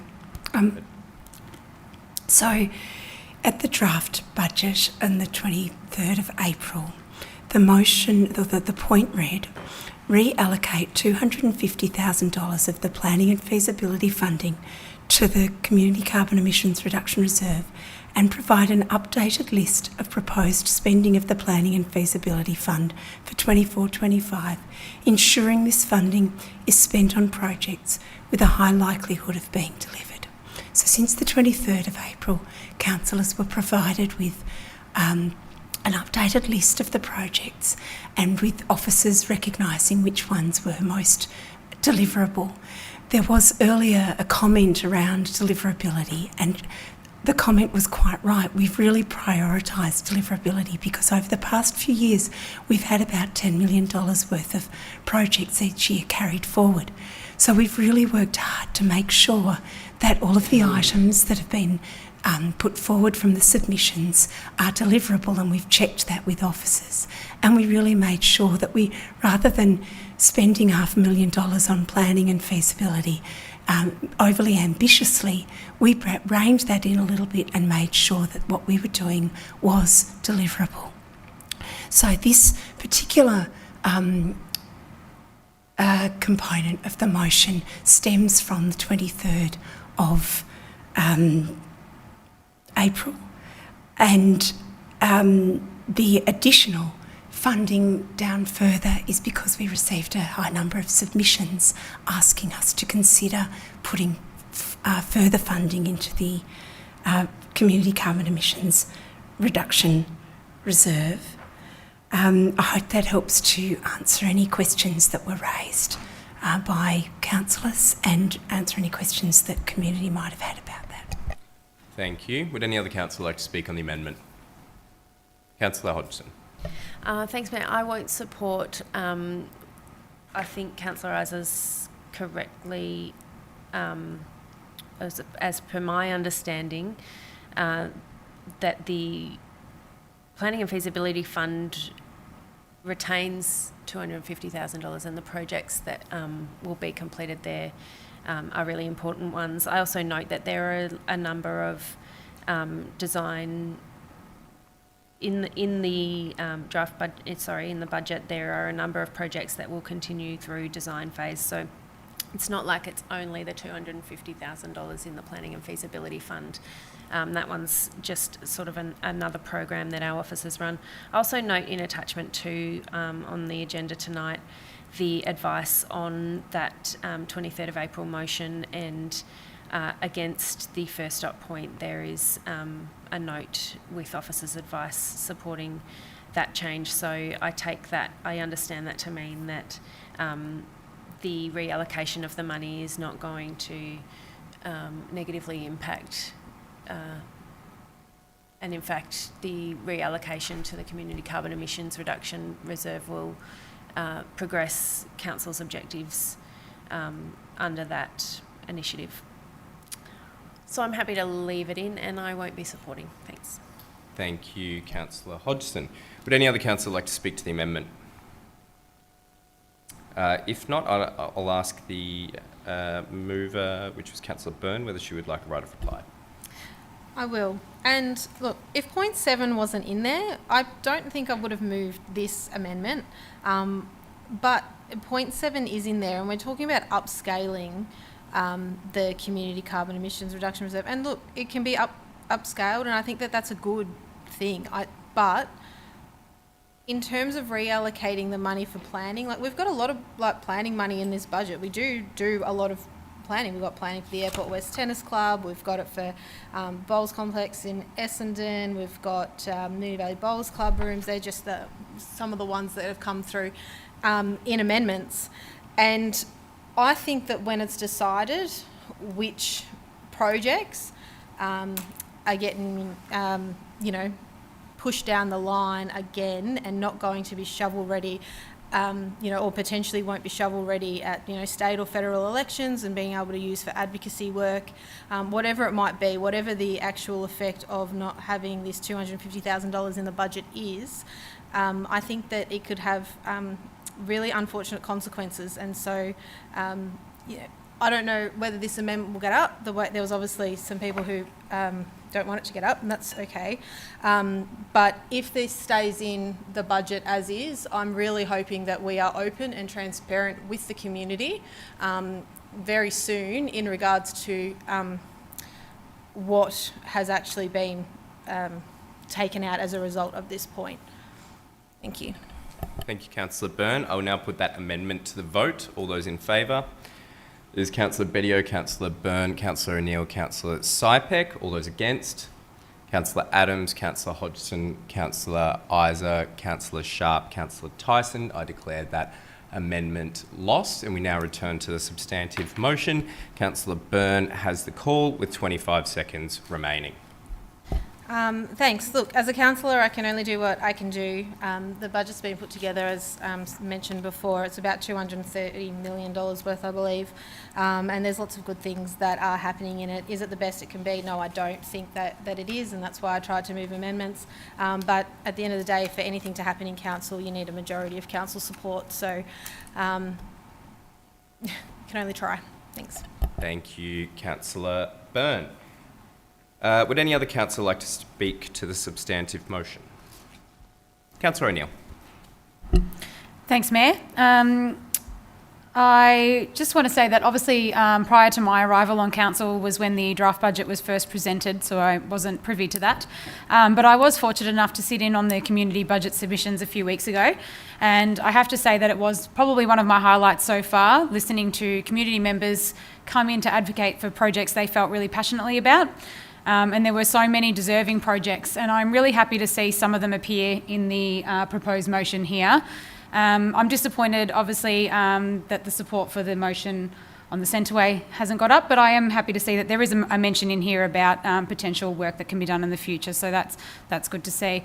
A few of my highlights from the submissions: I'm really happy to support the addition of funding for lighting at the Alf Pierce Dog Park. I think for people who work full-time, I am one of them, it is really hard to get out and exercise in the winter when it is dark at 5:30, and particularly challenging if you do happen to own a very large dog, as I do, to find a safe place to exercise them. For knowledge, I have a dog, a Labrador the size of a horse. So there was some really strong community requests for lighting of this park in general, so I'm really excited to see how the uptake will be for those people to be able to get outdoors and socialise and exercise their furry friends. I think the Aberfeldy Primary Crossing, safety for children in the community is absolutely paramount. So the addition of funding to improve road safety for the kids to allow them safe passage across Ramsay Street Sorry, Councillor O'Neill, I'll just pause you there at a minute 25. I'll just ask, I'll call an adjournment for about 10 minutes, returning at 8:10, just to take a quick break. Thanks.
And welcome back. We're on item 9.7, adoption of the budget 2024/25. We've had on the substantive motion Councillors Isa, Adams, Byrne, and the call is currently with Councillor O'Neill with a minute 22 left on the clock. Over to you, Councillor O'Neill. Thank you, Mayor.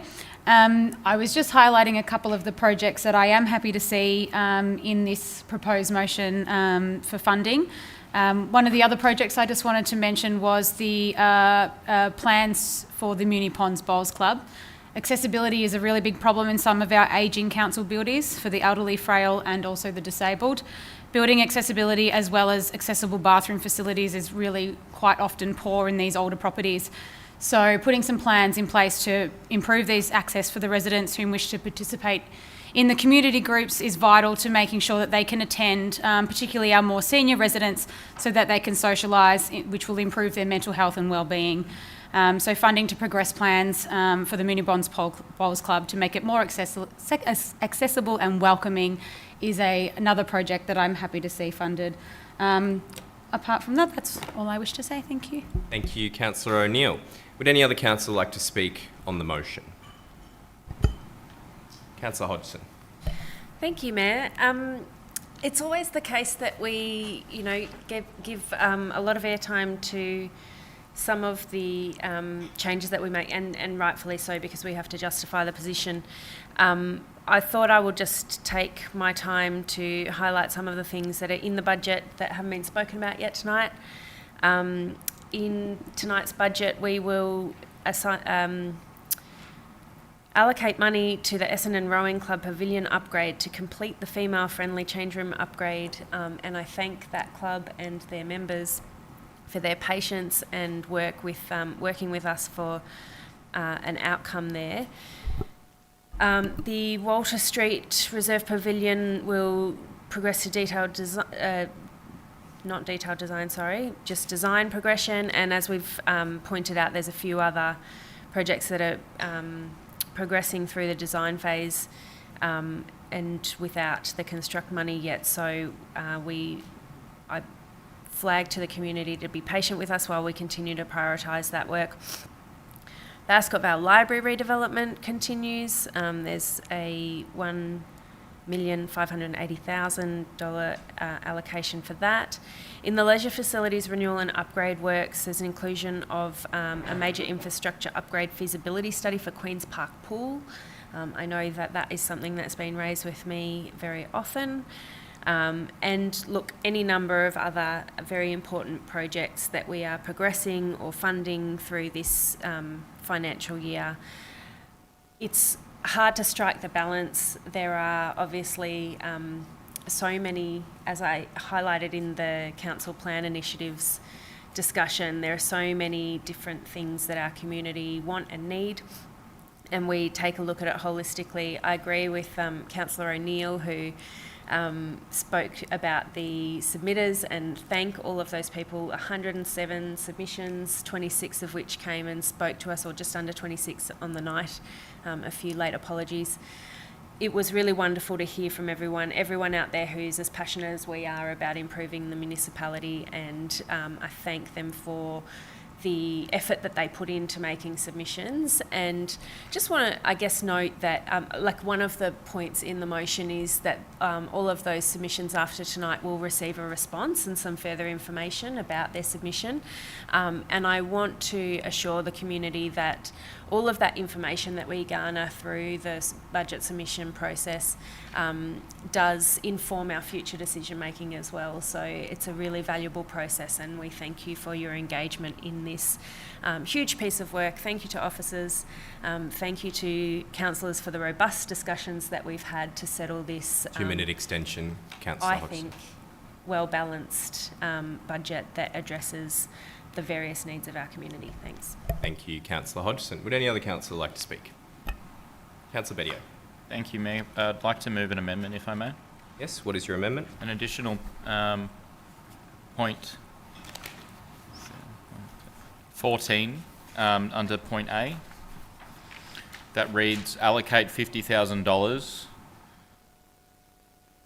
towards detailed design for the landscape concept plan for FJ Davies Reserve in Keilor East. Can you read that again for governance? Sorry. An additional point 14 under point and A14, Yep. allocate $50,000 towards detailed design for the landscape concept plan for FJ Davies Reserve in Keilor East.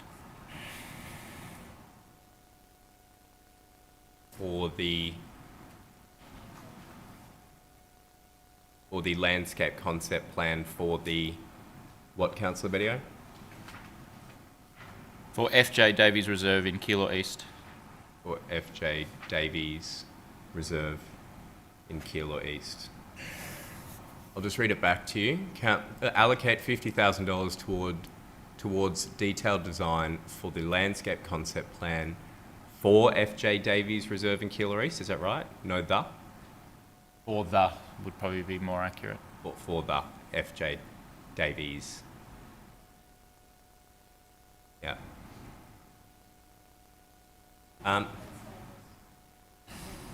Davies. I'll just ask governors to correct that. FJ Davies. With an E there. DAV, yes. There you go. Thank you, governance. Councillor Bedio, while it is entirely within the governance rules to move this amendment, I will note my disappointment that councillors did agree to circulate amendments or possible amendments prior to the council meeting, which this didn't. However, as I said, you were perfectly entitled to. Are councillors aware of what's been moved? Yes. Is there a seconder? Councillor Sypek.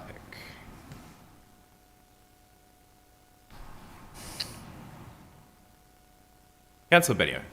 Thank you, Mayor. And just in response to, I suppose, your disappointment, may I say that I'm disappointed that as a council we decided not to reallocate that $250,000 into a community project that was clearly so wanted by the community. And I am a little bit frustrated at the notion that we can't allocate funding towards planning and feasibility or towards concept plans until we know exactly how much that's going to cost. We've done that every budget cycle. In fact, we're also doing it in this proposed motion. There are things in this proposed motion where we don't know exactly how much it's going to cost, but we're allocating funds towards that. And we do so with the intention to show the community willingness to deliver. And I think that's something that I want to try and achieve here. The community have spoken. We know that this is a project that we want to deliver, something that officers are already working on. It says here in the substantive that council could resolve during the year to allocate some funding for design development of an endorsed concept plan. Why can't we do that now? Why can't we allocate some funds? We have a surplus budget. We will continue to have a surplus budget. Why can't we allocate some funds to show the community and to show our community who have poured out to us about this project, who are so desperate for us to do this? Why can't we show our willingness and our commitment to making this project a reality? So I hope colleagues can support this motion. Thank you, Councillor Bedio. Councillor Sypek. Thank you, Mayor. I think the word disappointment, it's got nothing, it doesn't matter what we're disappointed about. What matters here is what the community is going to be disappointed about. And I think Councillor Bedio said it quite exactly. The community of Airport West, East Keilor and Niddrie are going to be very, very disappointed with this outcome. I think also the residents of Moonee Valley will be disappointed with this outcome. Because what we're doing here is we're denying a community a really wanted playground. They really want it. And Councillor Bedio is now just asking, can we just put some money towards actually kick-starting this? Just getting it going. Or we're going to have to wait another 12 months. So, you know, the choice we have here is we can do the right thing or we can just keep stalling it. Unfortunately, in a democracy, you know, the only people that can make this decision are the people in this chamber. And I strongly hope and suggest and, please don't disappoint the community. That's all I'm asking. Please don't disappoint them. Thank you, Councillor Sypek. Would any other councillor like to speak to the amendment? Councillor Adams. Thanks, Mayor. I note that I think the wording is nearly exactly the same as the previous motion. It's just an adjusted amount. Look, the reason I didn't support it was not because of the amount. We are going to be putting out the landscape concept plan for consultation. So we are actually doing what the community wants. Putting money towards the detailed design is not deliverable in this financial year. Community consultation, we've been told by officers, takes, up to 12 months. So, until it comes back and gets endorsed, we can't actually start any detailed design. And so it just doesn't make any sense to allocate money to something that's just not deliverable in the financial year that we're budgeting for. So I won't be supporting this. Thank you. Point of clarification, Mayor, if I may. Thank you, Councillor Adams. Yes, Councillor Bedia, what's your point of clarification? Just in response to that, in point 1011, sorry, A11, do we know if that is deliverable in this financial year, that planning and advocacy? Councillor Bedia, we're debating the amendment, which is Sorry, but point that just 14. came off Councillor Adams' comments in relation to debating the amendment. I'll have to confer with governance.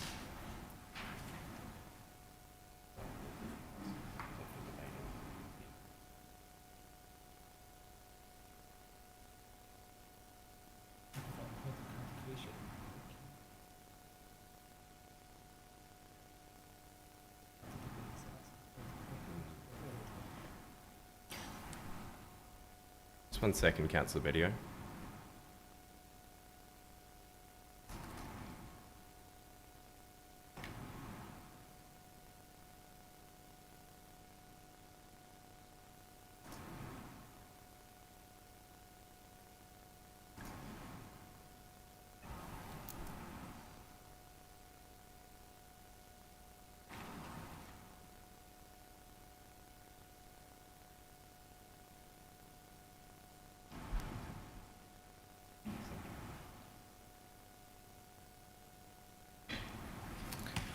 Councillor Bedio, I've considered your point of clarification. I will ask the CEO to respond. Thank you, through the Mayor. Through the preparation of the amendment, relevant councillor did seek officers' feedback. My understanding of the intention of the 25,000 is for adequacy and the community engagement. That's why the amount is low. For that component, yes, it's certainly deliverable. Thank you. Thank you. Further point of clarification, thank you, Mayor. May I ask the same question for point 1012? Is that a funding allocation of $150,000 for a feasibility study and concept design process for the redevelopment of Moonee Valley Bowls Club rooms, is that deliverable in this financial year? CEO, do you feel in a position to respond? I believe this is from the officer's response to the community consultation, so I believe it's already responded. Thank you. Thank you. Councillor Bedia, does that answer your question? No, but that's fine. Thank you. Thank you. Would any other councillor like to speak to the amendment? Councillor Byrne. Sure, I'll have another bite of the cherry. I actually think, all right, yeah, well, I'll use the word disappointment because I feel like that's the word of the night, which is obviously disappointment in regards to what's going on at the Centreway. But thank you, Councillor Bedio, for stepping up to the plate and moving this amendment. I think this is actually really clever because if the thought was that we wouldn't be able to get the detailed design within the 12-month period, What this is saying, and like we do with so many of our projects, is that some of the money can be this financial year. That might be that if the concept plan, say, went through everything, was done in like February, and then we put it out for, to try to get someone to detail design it, there would be some money there that potentially could be used to start the detailed design process. We would know more, and then we could add more for the following budget year, and it actually makes a lot of sense. Now, the argument back to that would be, oh, well, you could just do it when the concept plan comes back potentially for endorsement. But by doing it here, it's saying that we are responding to the community and that we are listening, and we can see how important it is. I think that what Councillor Adams said, that it is not deliverable within this financial year, is incorrect. I think that it is absolutely deliverable within this financial year. Obviously, there are things that could occur within the concept plan stage that would delay, but that happens in so many projects. Like, I don't know, how many years have we not had the pavilion at Fairburn, for instance, because we had a flood to deal with in between? Or how many years have we not been able to, progress the Airport West Tennis Club pavilion because of varying different factors? Like, there's so many projects that have, maybe something will happen. That's just like the reality of things. And yes, something could happen with the Centreway as well. But I think this is a really good intention. It can absolutely, barring a massive change to the concept plan, be deliverable. It's not delivering a playground as such. It is going towards the detailed design. I think it will be really well received, and if, again, I think that it would come out of the open space reserve, so we don't have to worry about, whilst it is absolutely money that we are responsible as councillors to help allocate in terms of surpluses and whatnot, I believe that it will fit in. It's just a good project. Like, we don't want one of our, the big debates, what the story that will come out of tonight being the fact, the term playground killers was used. Are we going to be, Centreway killers, or are we going to be unsupportive to our local businesses? Like, that's basically what's happening in this space. It just doesn't need to happen, and I think that this is a good way. So thank you. Even you're from Murnong Ward, and you're really showing that you are absolutely. Point of order, Mayor. Yes. What's your point of order, Councillor Adams? Governance Rule 3.1.1, making comments that are defamatory, malicious, abusive or offensive. I'd like the statement playground killers withdrawn, please. Thank you, Councillor Adams. In considering your point of order, I would probably find the comments objectionable and bringing council into disrepute, Councillor Byrne, so I'll just ask you to withdraw that comment. I would like to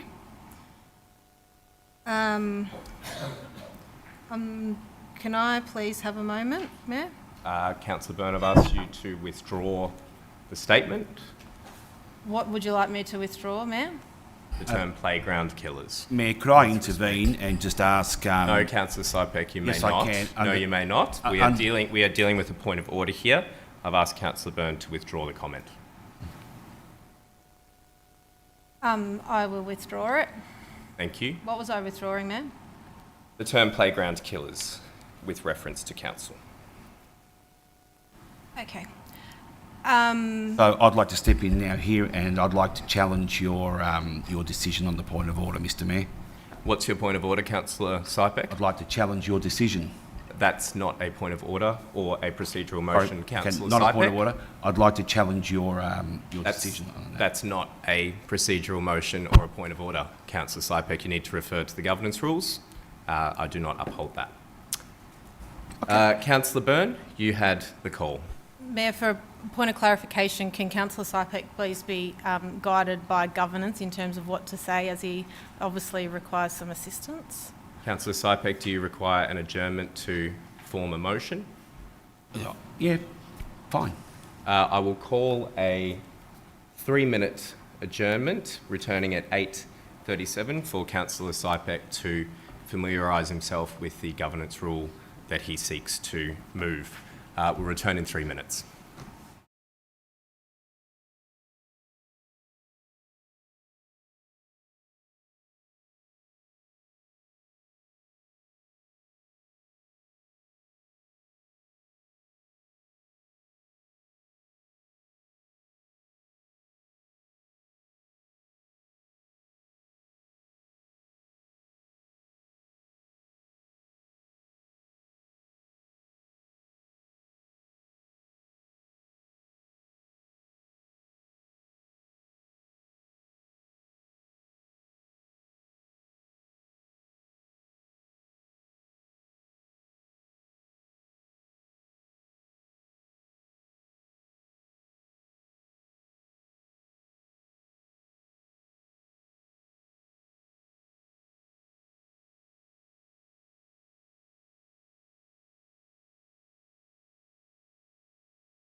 And welcome back to the council meeting at 8:39. Councillor Sypek required an adjournment to form words for a motion.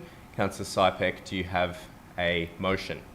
Yes, Mayor. I didn't form the words. This is a part of our governance process, which we rarely use, but I felt in this case it's very, very warranted. Sypek, what's your motion? That the chair's ruling in regards to the point of order against Councillor Byrne be dissented from. Thank you. Is there a seconder?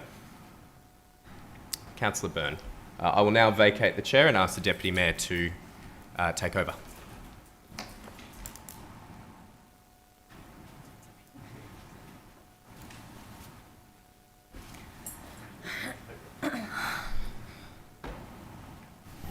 Okay, thank you, Mayor. So, Councillor Sypek, can I ask you please to state your reasons for the dissent motion? The reason is I believe the point of order is unwarranted, and I think it just needed yourself to have a second ruling on it. Okay, thank you, Councillor Sypek. Councillor Mayor Tyson, would you like to reply? Thank you, Chair. I feel that in upholding the point of order from Councillor Adams was warranted, as under our governance rules, they make reference to the Councillor Code of Conduct, and I believe that through that, a statement of council being playground killers was bringing council into disrepute. I did agree with Councillor Adams on that, as well as the fact that it was generally an objectionable statement as referenced in our governance rules and code of conduct. Thank you, Mayor Tyson. So now I shall put the motion that the Chair's ruling be dissented from to the vote. What are you looking at? Oh. All those in favour? Councillor Sypek, Councillor Byrne. All those against? Councillor Tyson, Councillor O'Neill, Councillor Isa, Councillor Adams, Councillor Bedio, Councillor Hodgson, Councillor Sharp. That motion is lost. The Mayor now will continue chairing the meeting.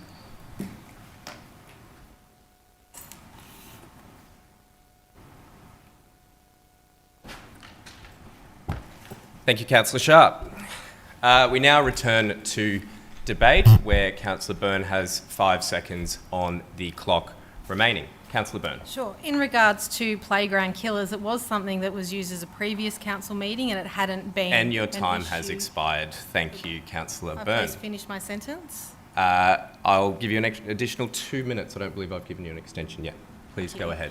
It was something that had been used and it hadn't been... Councillor Byrne, the governance rules require withdrawal of statements when ordered without explanation, without condition.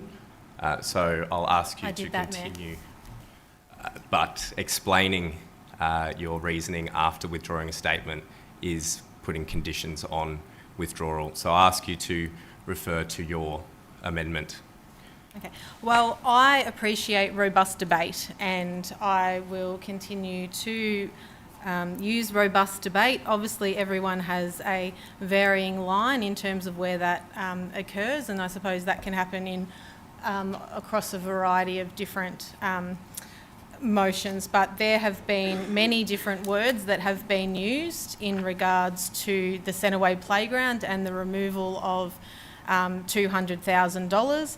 Now, obviously, you don't want me to use the word playground killers, and I'm not going to use that.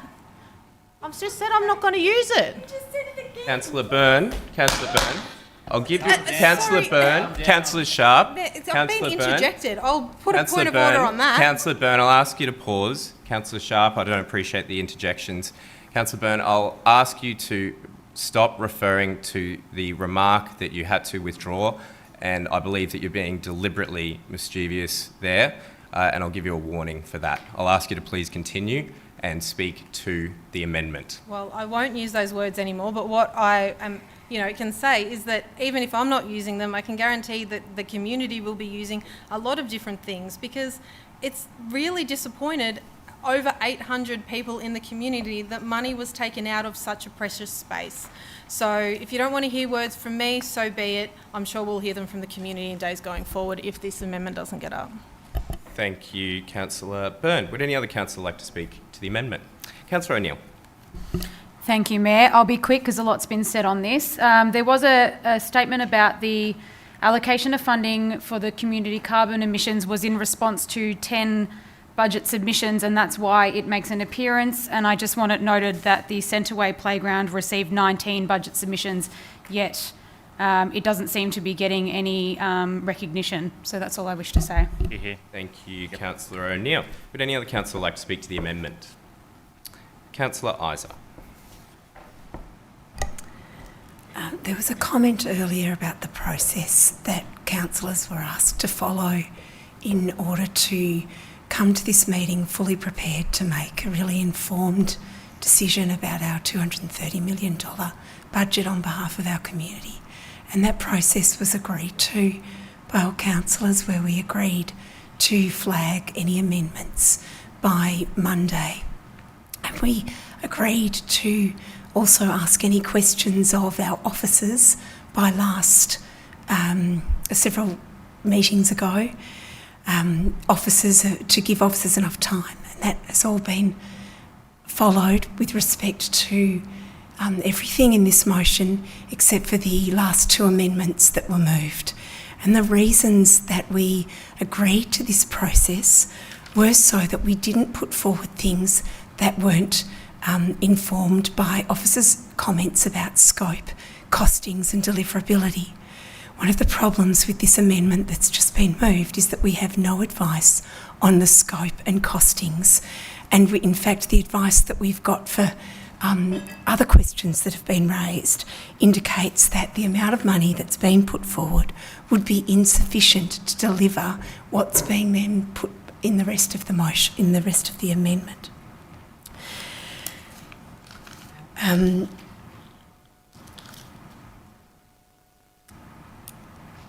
Look, I can only just repeat what I said earlier in terms of our community deserves us to provide informed, factual, helpful, constructive, collaborative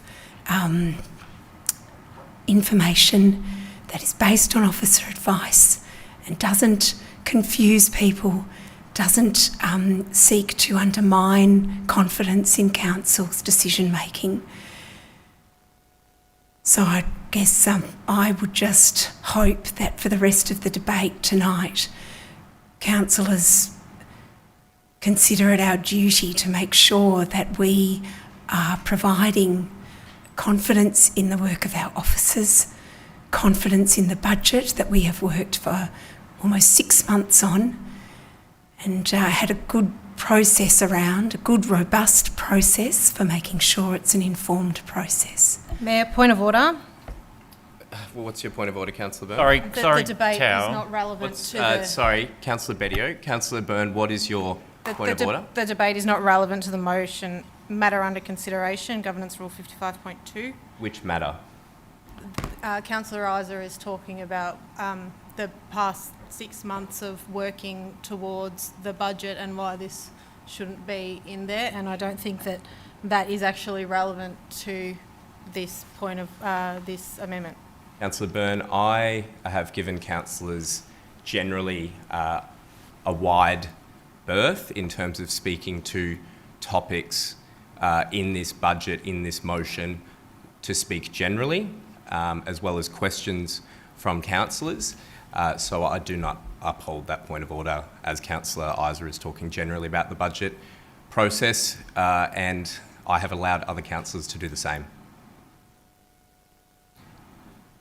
Councillor Isa, you have 27 seconds remaining. The point I was making goes back to the process, which is that this amendment wasn't flagged with us, and that process has gone back from last week. For the past 6 months, it's been a continuous process.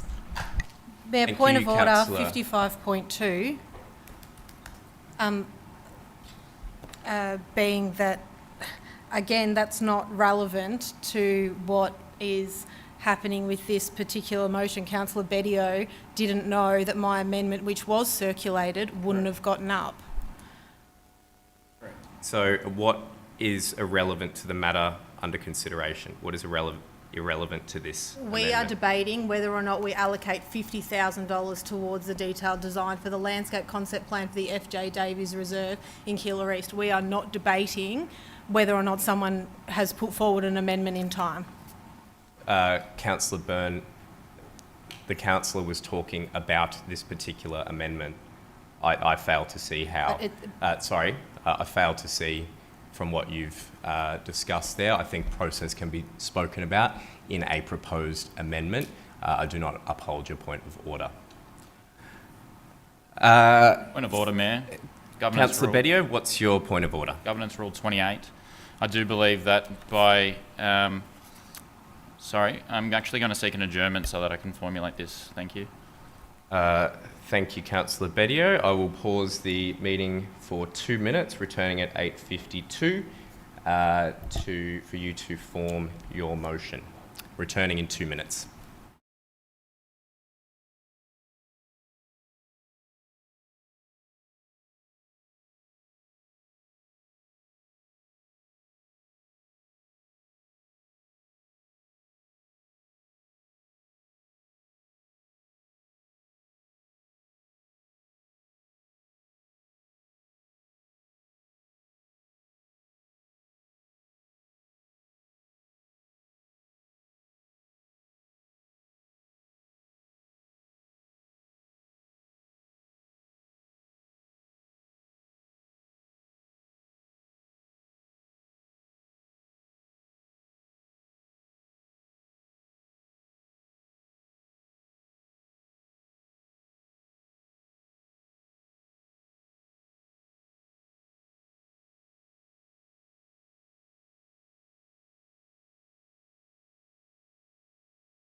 Welcome back to our council meeting. We're at item 9.7, adoption of the budget 2024/25. We're currently debating an amendment from Councillor Bedio, seconded by Councillor Sypek.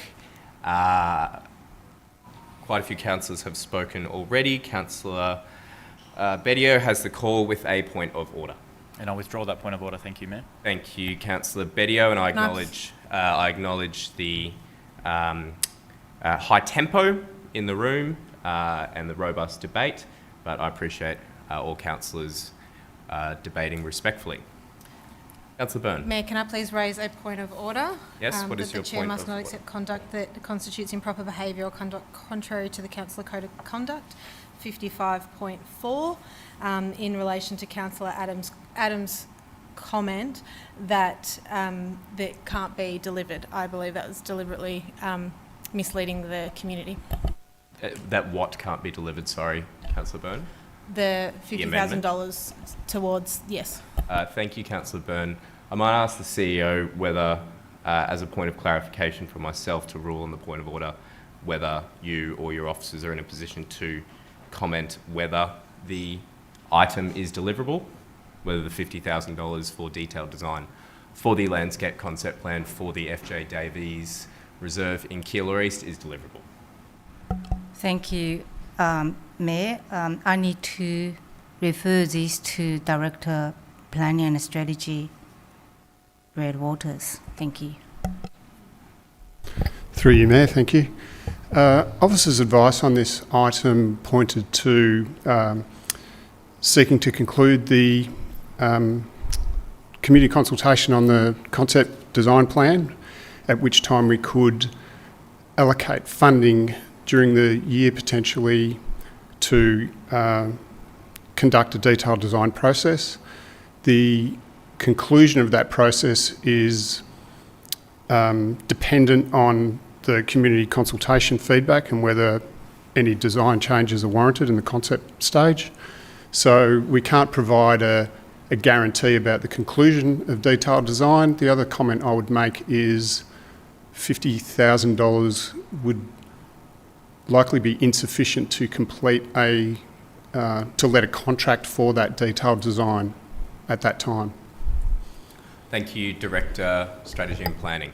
Councillor Byrne, as the Director's answer was unclear whether the landscape concept plan is deliverable, I won't uphold your point of order. Councillors, we have had... Mayor, yes, I'd like to Byrne. move that the Chair's ruling on 55.4 be dissented from. Thank you. Is there a seconder? Councillor Sypek. I'll ask Councillor Sharp as Deputy Mayor to chair the meeting.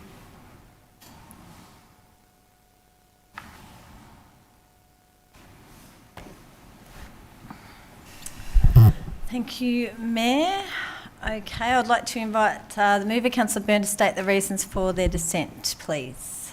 Sure. The Mayor went for the view that because it wasn't clear that it couldn't be upheld, but actually it should be that because it's not clear and there is a chance that it can be delivered. In fact, whilst the money component might not be enough, we could take that next step pending the concept plan being completed later this year. The next step absolutely can be taken. Therefore, Councillor Adams' comments, which were very strong in saying that it cannot be delivered, was misleading the community, because there is a chance that if there is no changes to the concept plan, it absolutely can form part of the 50,000, absolutely can form part of the delivery. Therefore, I would say that this point of order should have been upheld because that was against our Councillor Code of Conduct to mislead the community in such a way to say that something cannot be delivered when it possibly can. Thank you, Councillor Byrne. Mayor Tyson, would you like to reply? I stand by my previous comments. Thank you, Deputy Mayor. Thank you, Mayor. I shall now put the motion in the form of that the Chair's ruling be dissented from. I'll put that to the vote. All those in favour?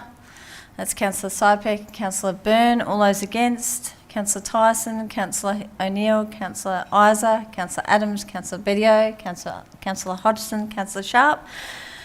That motion is lost. I shall now request that the Mayor continue to chair the meeting.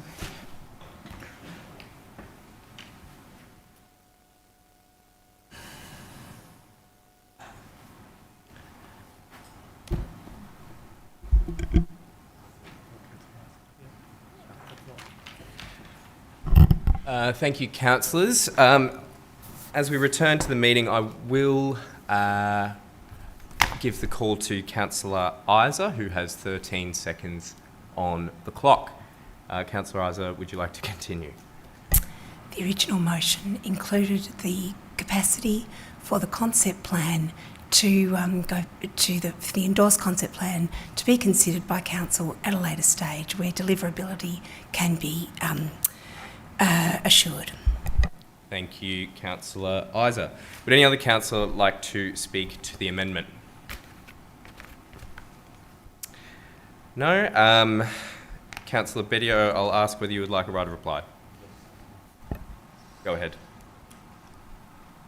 Look, I feel the need to somewhat defend myself to some respect here.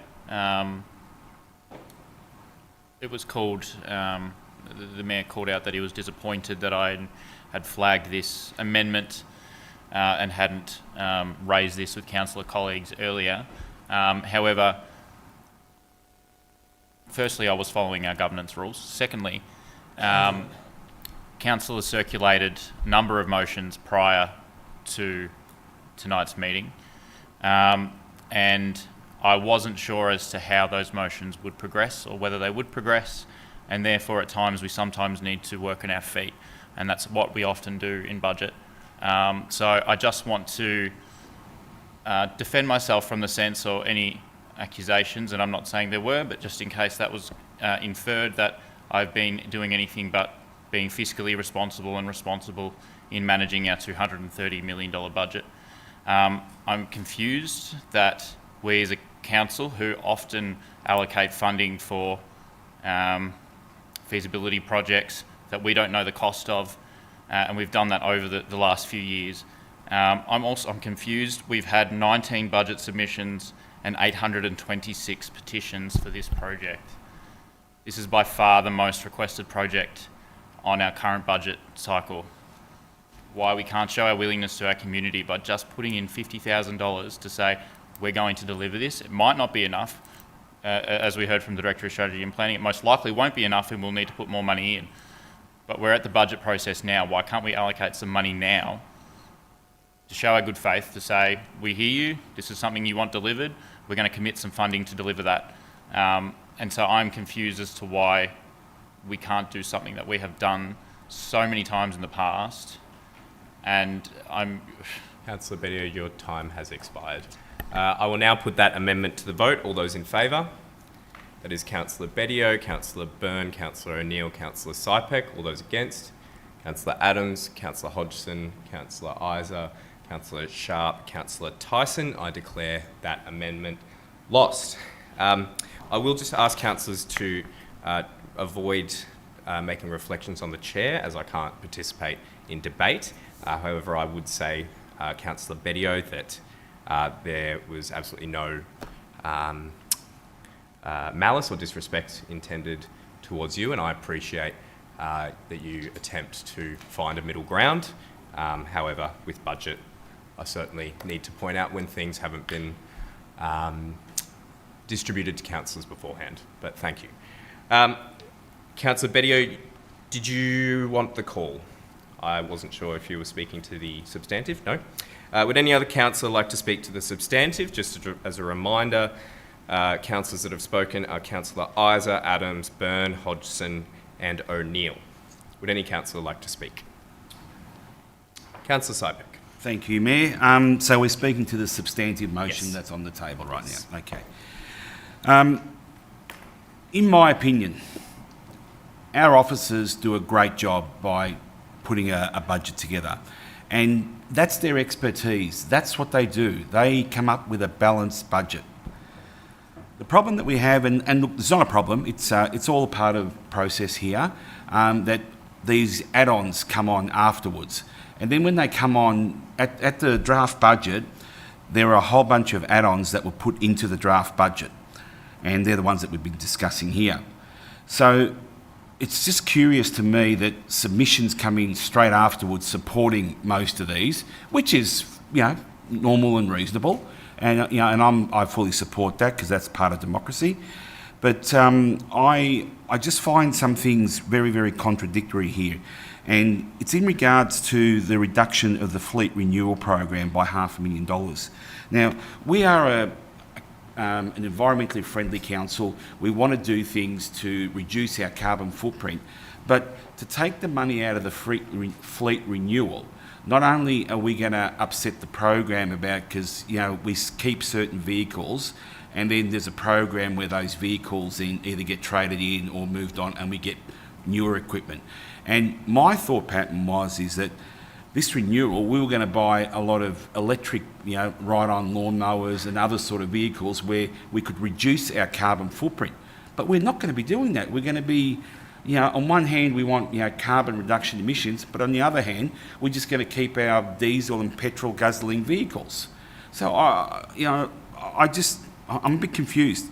And then the other one that I'm really, really, disappointed is not the word, but really sort of, I don't know why, but whenever you have a council survey, and I'm not talking just Moonee Valley, I'm talking all councils, in the top 3, what do people complain about? The local roads, the potholes, the disrepair in some of them. And we're going to be slashing another $500,000 out of that. That's one of the priorities for every council. I'm just sort of flabbergasted, gobsmacked, I don't know, whichever words you want to use. But like I said, it's all in my opinion. And then, we've got a brand new leisure centre at East Keilor, and it does require maintenance. And we've got Ascot Vale, which is a leisure centre as well. And we've got other centres, and we're going to be reducing funding to maintain these things. I can just see the next council is going to be struggling with, the fleet renewal, burning petrol, burning diesel. A 2-minute extension, Councillor Sypek. I won't need much. And potholes. I mean, you talk to people, like I said, in the top priority, potholes is the biggest thing. And we're going to be slashing money from that. Like I said, it's all just my opinion.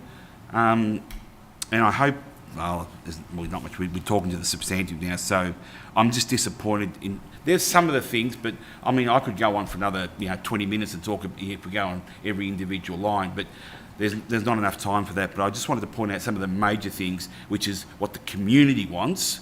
The community wants carbon reduction. We're not going to be doing that. The community wants the potholes fixed. We're not going to be doing that. Thank you, Mayor. Thank you, Councillor Sypek. Would any other councillor like to speak? Councillor Sharp. Thank you, Mayor. I'll just do a quick plug for the good things that are happening in Buckley Ward. Within this budget, we will be fixing the baseball diamond at Boeing Reserve, which is well past its use-by date, so that is a positive. We've also endorsed or brought forward the drainage improvements at Duda Stars Football Club at Buckley Park. Their drainage, the drainage there on the ground is very, not in a good state. So that's certainly an initiative that really needs to be done sooner rather than later. So we're going to start the progress on the process for that this year. There's the 50,000 solar lighting trial at Alf Pierce Reserve Dog Park. We had a couple of submitters in for that, and they were passionate, and it'll be good to see how that all goes up there. It will be a trial, so it'll be good to see what comes out of that. There was a Ramsay Street school crossing outside Aberfeldy Primary School. The indented parking that we've just installed this year has changed the traffic, I think, a little bit up there. So that crossing is desperately needed. So we'll get on with doing that. And the Buckley Park Bowls Complex development. We're putting an extra $25,000 for further planning and advocacy to try and get that planning of the upgrade and expansion at the Bowls Club done, which would be another huge positive for Buckley Ward. So there's certainly some positives this year, along with some other things. You know, that's not the exhaustive list, but that's some of the standout items that we've got going on. So alongside that, there's many other initiatives in other wards, but like I said, I was just focusing on Buckley Ward. And thank you to all the submitters that came in and spoke a few weeks ago to discuss their initiatives. And even though some of them might not have got in this year, they're still items that I guess are on our radar as councillors. So for those submitters that came in and spoke or put a submission in and didn't speak, your submission is still regarded by us as important, and hopefully we can get on to addressing more of those submissions over the next year. Thank you. Thank you, Councillor Sharp. Would any other councillor like to speak? If not, I will ask Councillor Isa whether she would like a right of reply. Thanks. Look, I'll just correct a few things that have been mentioned. The $500,000 from the fleet renewal was not from the fund that is about the transition of council fleet to electric and zero emission vehicles. That's a separate funding line item. The $500,000 was from Fleet Capital Program. We were advised by officers that that money wasn't going to be put towards any electric vehicles. It was in fact going to be put towards light vehicles that can wait until we've done the infrastructure for electric vehicles, and so it will be a more positive result for carbon emissions. The $500,000 from the road renewal was from borrowings. If there are issues, our officers, I'm sure, can come back to us with advice at the mid-year review and suggest that we review that. At this stage, they don't think that there's any problem, that it was largely some contingency money. With respect to the leisure, we've been advised that the $30,000 can be catered for within operational budget. With respect to the grants round that was mentioned before, we had a few weeks or months ago initiated a new community grants round that will come back to us in the first grant round for the next financial year. So it makes sense for us to put some money into a grants round that we have created. We've done a lot of work to really improve our processes around this budget. I think this is a rigorous, thorough budget and I want to thank the officers for all of their work, for their patience with us this evening as we thrash out the .0001 point A2. Councillor Isa, your time has expired. Can I finish my sentence? I'll give you a 30-second extension. Sorry, it's been a long night, I know. Point A2 progresses the Centreway Park playground in a way that's in line with our planning and strategy and gives time for us to make sure that we put enough money towards the next phase of that exciting project. Thank you. Thank you, Councillor Isa. I'll now put that to the vote. All those in favour? And that is Councillor Adams, Councillor Byrne, Councillor Hodgson, Councillor Isa, Councillor O'Neill, Councillor Sharp, Councillor Tyson. All those against? Councillor Sypek and Councillor Bedio. I declare the 2024-25 budget carried. I'd also just quickly like to thank councillors for their hard work over the last 6 months, or in the case of Councillor O'Neill, the last couple of months. You've definitely picked up the torch with gusto. A lot of people say that councils are rates, roads and rubbish, but we do so much more than that, as we know, and some of our staff in the gallery know that as well, including our libraries, our parks and gardens, aged care, childcare, kinder, just to name a few. A lot of work goes into our budget every year. I'd like to thank our finance team who have joined us this evening as well for their hard work over the last 6 months and really an ongoing effort. This budget that we've passed has really restrained some of the spending that has occurred. I think we've put a really financially responsible budget to our community where we've had a lot of cans that have been kicked down the road for many years. And I'd really like to thank everyone, thank the CEO as well for their hard work in bringing things back, making important, responsible decisions. And we leave the council in our last budget for the next council in a very financially responsible state. So thank you, councillors. The next item on the agenda is notices of motion. However, we have none on the agenda.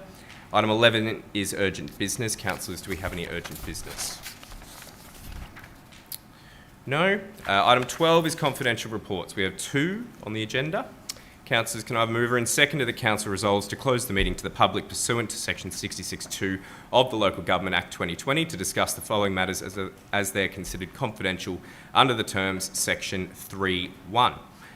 12.1 annual insurance renewal, delegation to the Chief Executive Officer, and 12.2 extension of contract number 203191, pathways and Infor SaaS and storage, as they both contain confidential information relating to G, private commercial information being information provided by a business, commercial or financial undertaking that, 2, if released, would unreasonably expose the business, commercial or financial undertaking to disadvantage. Both items include confidential commercial information. Moved, Councillor Hodgson, seconded Councillor Bedio. I'll put that to the vote. All those in favour? And that is carried unanimously. That's where we leave our friends in the gallery and watching at home tonight. So I'd like to thank everyone for tuning in and joining us on our budget night, and I close the meeting to the public at 9:28 p.m. Thanks for joining us.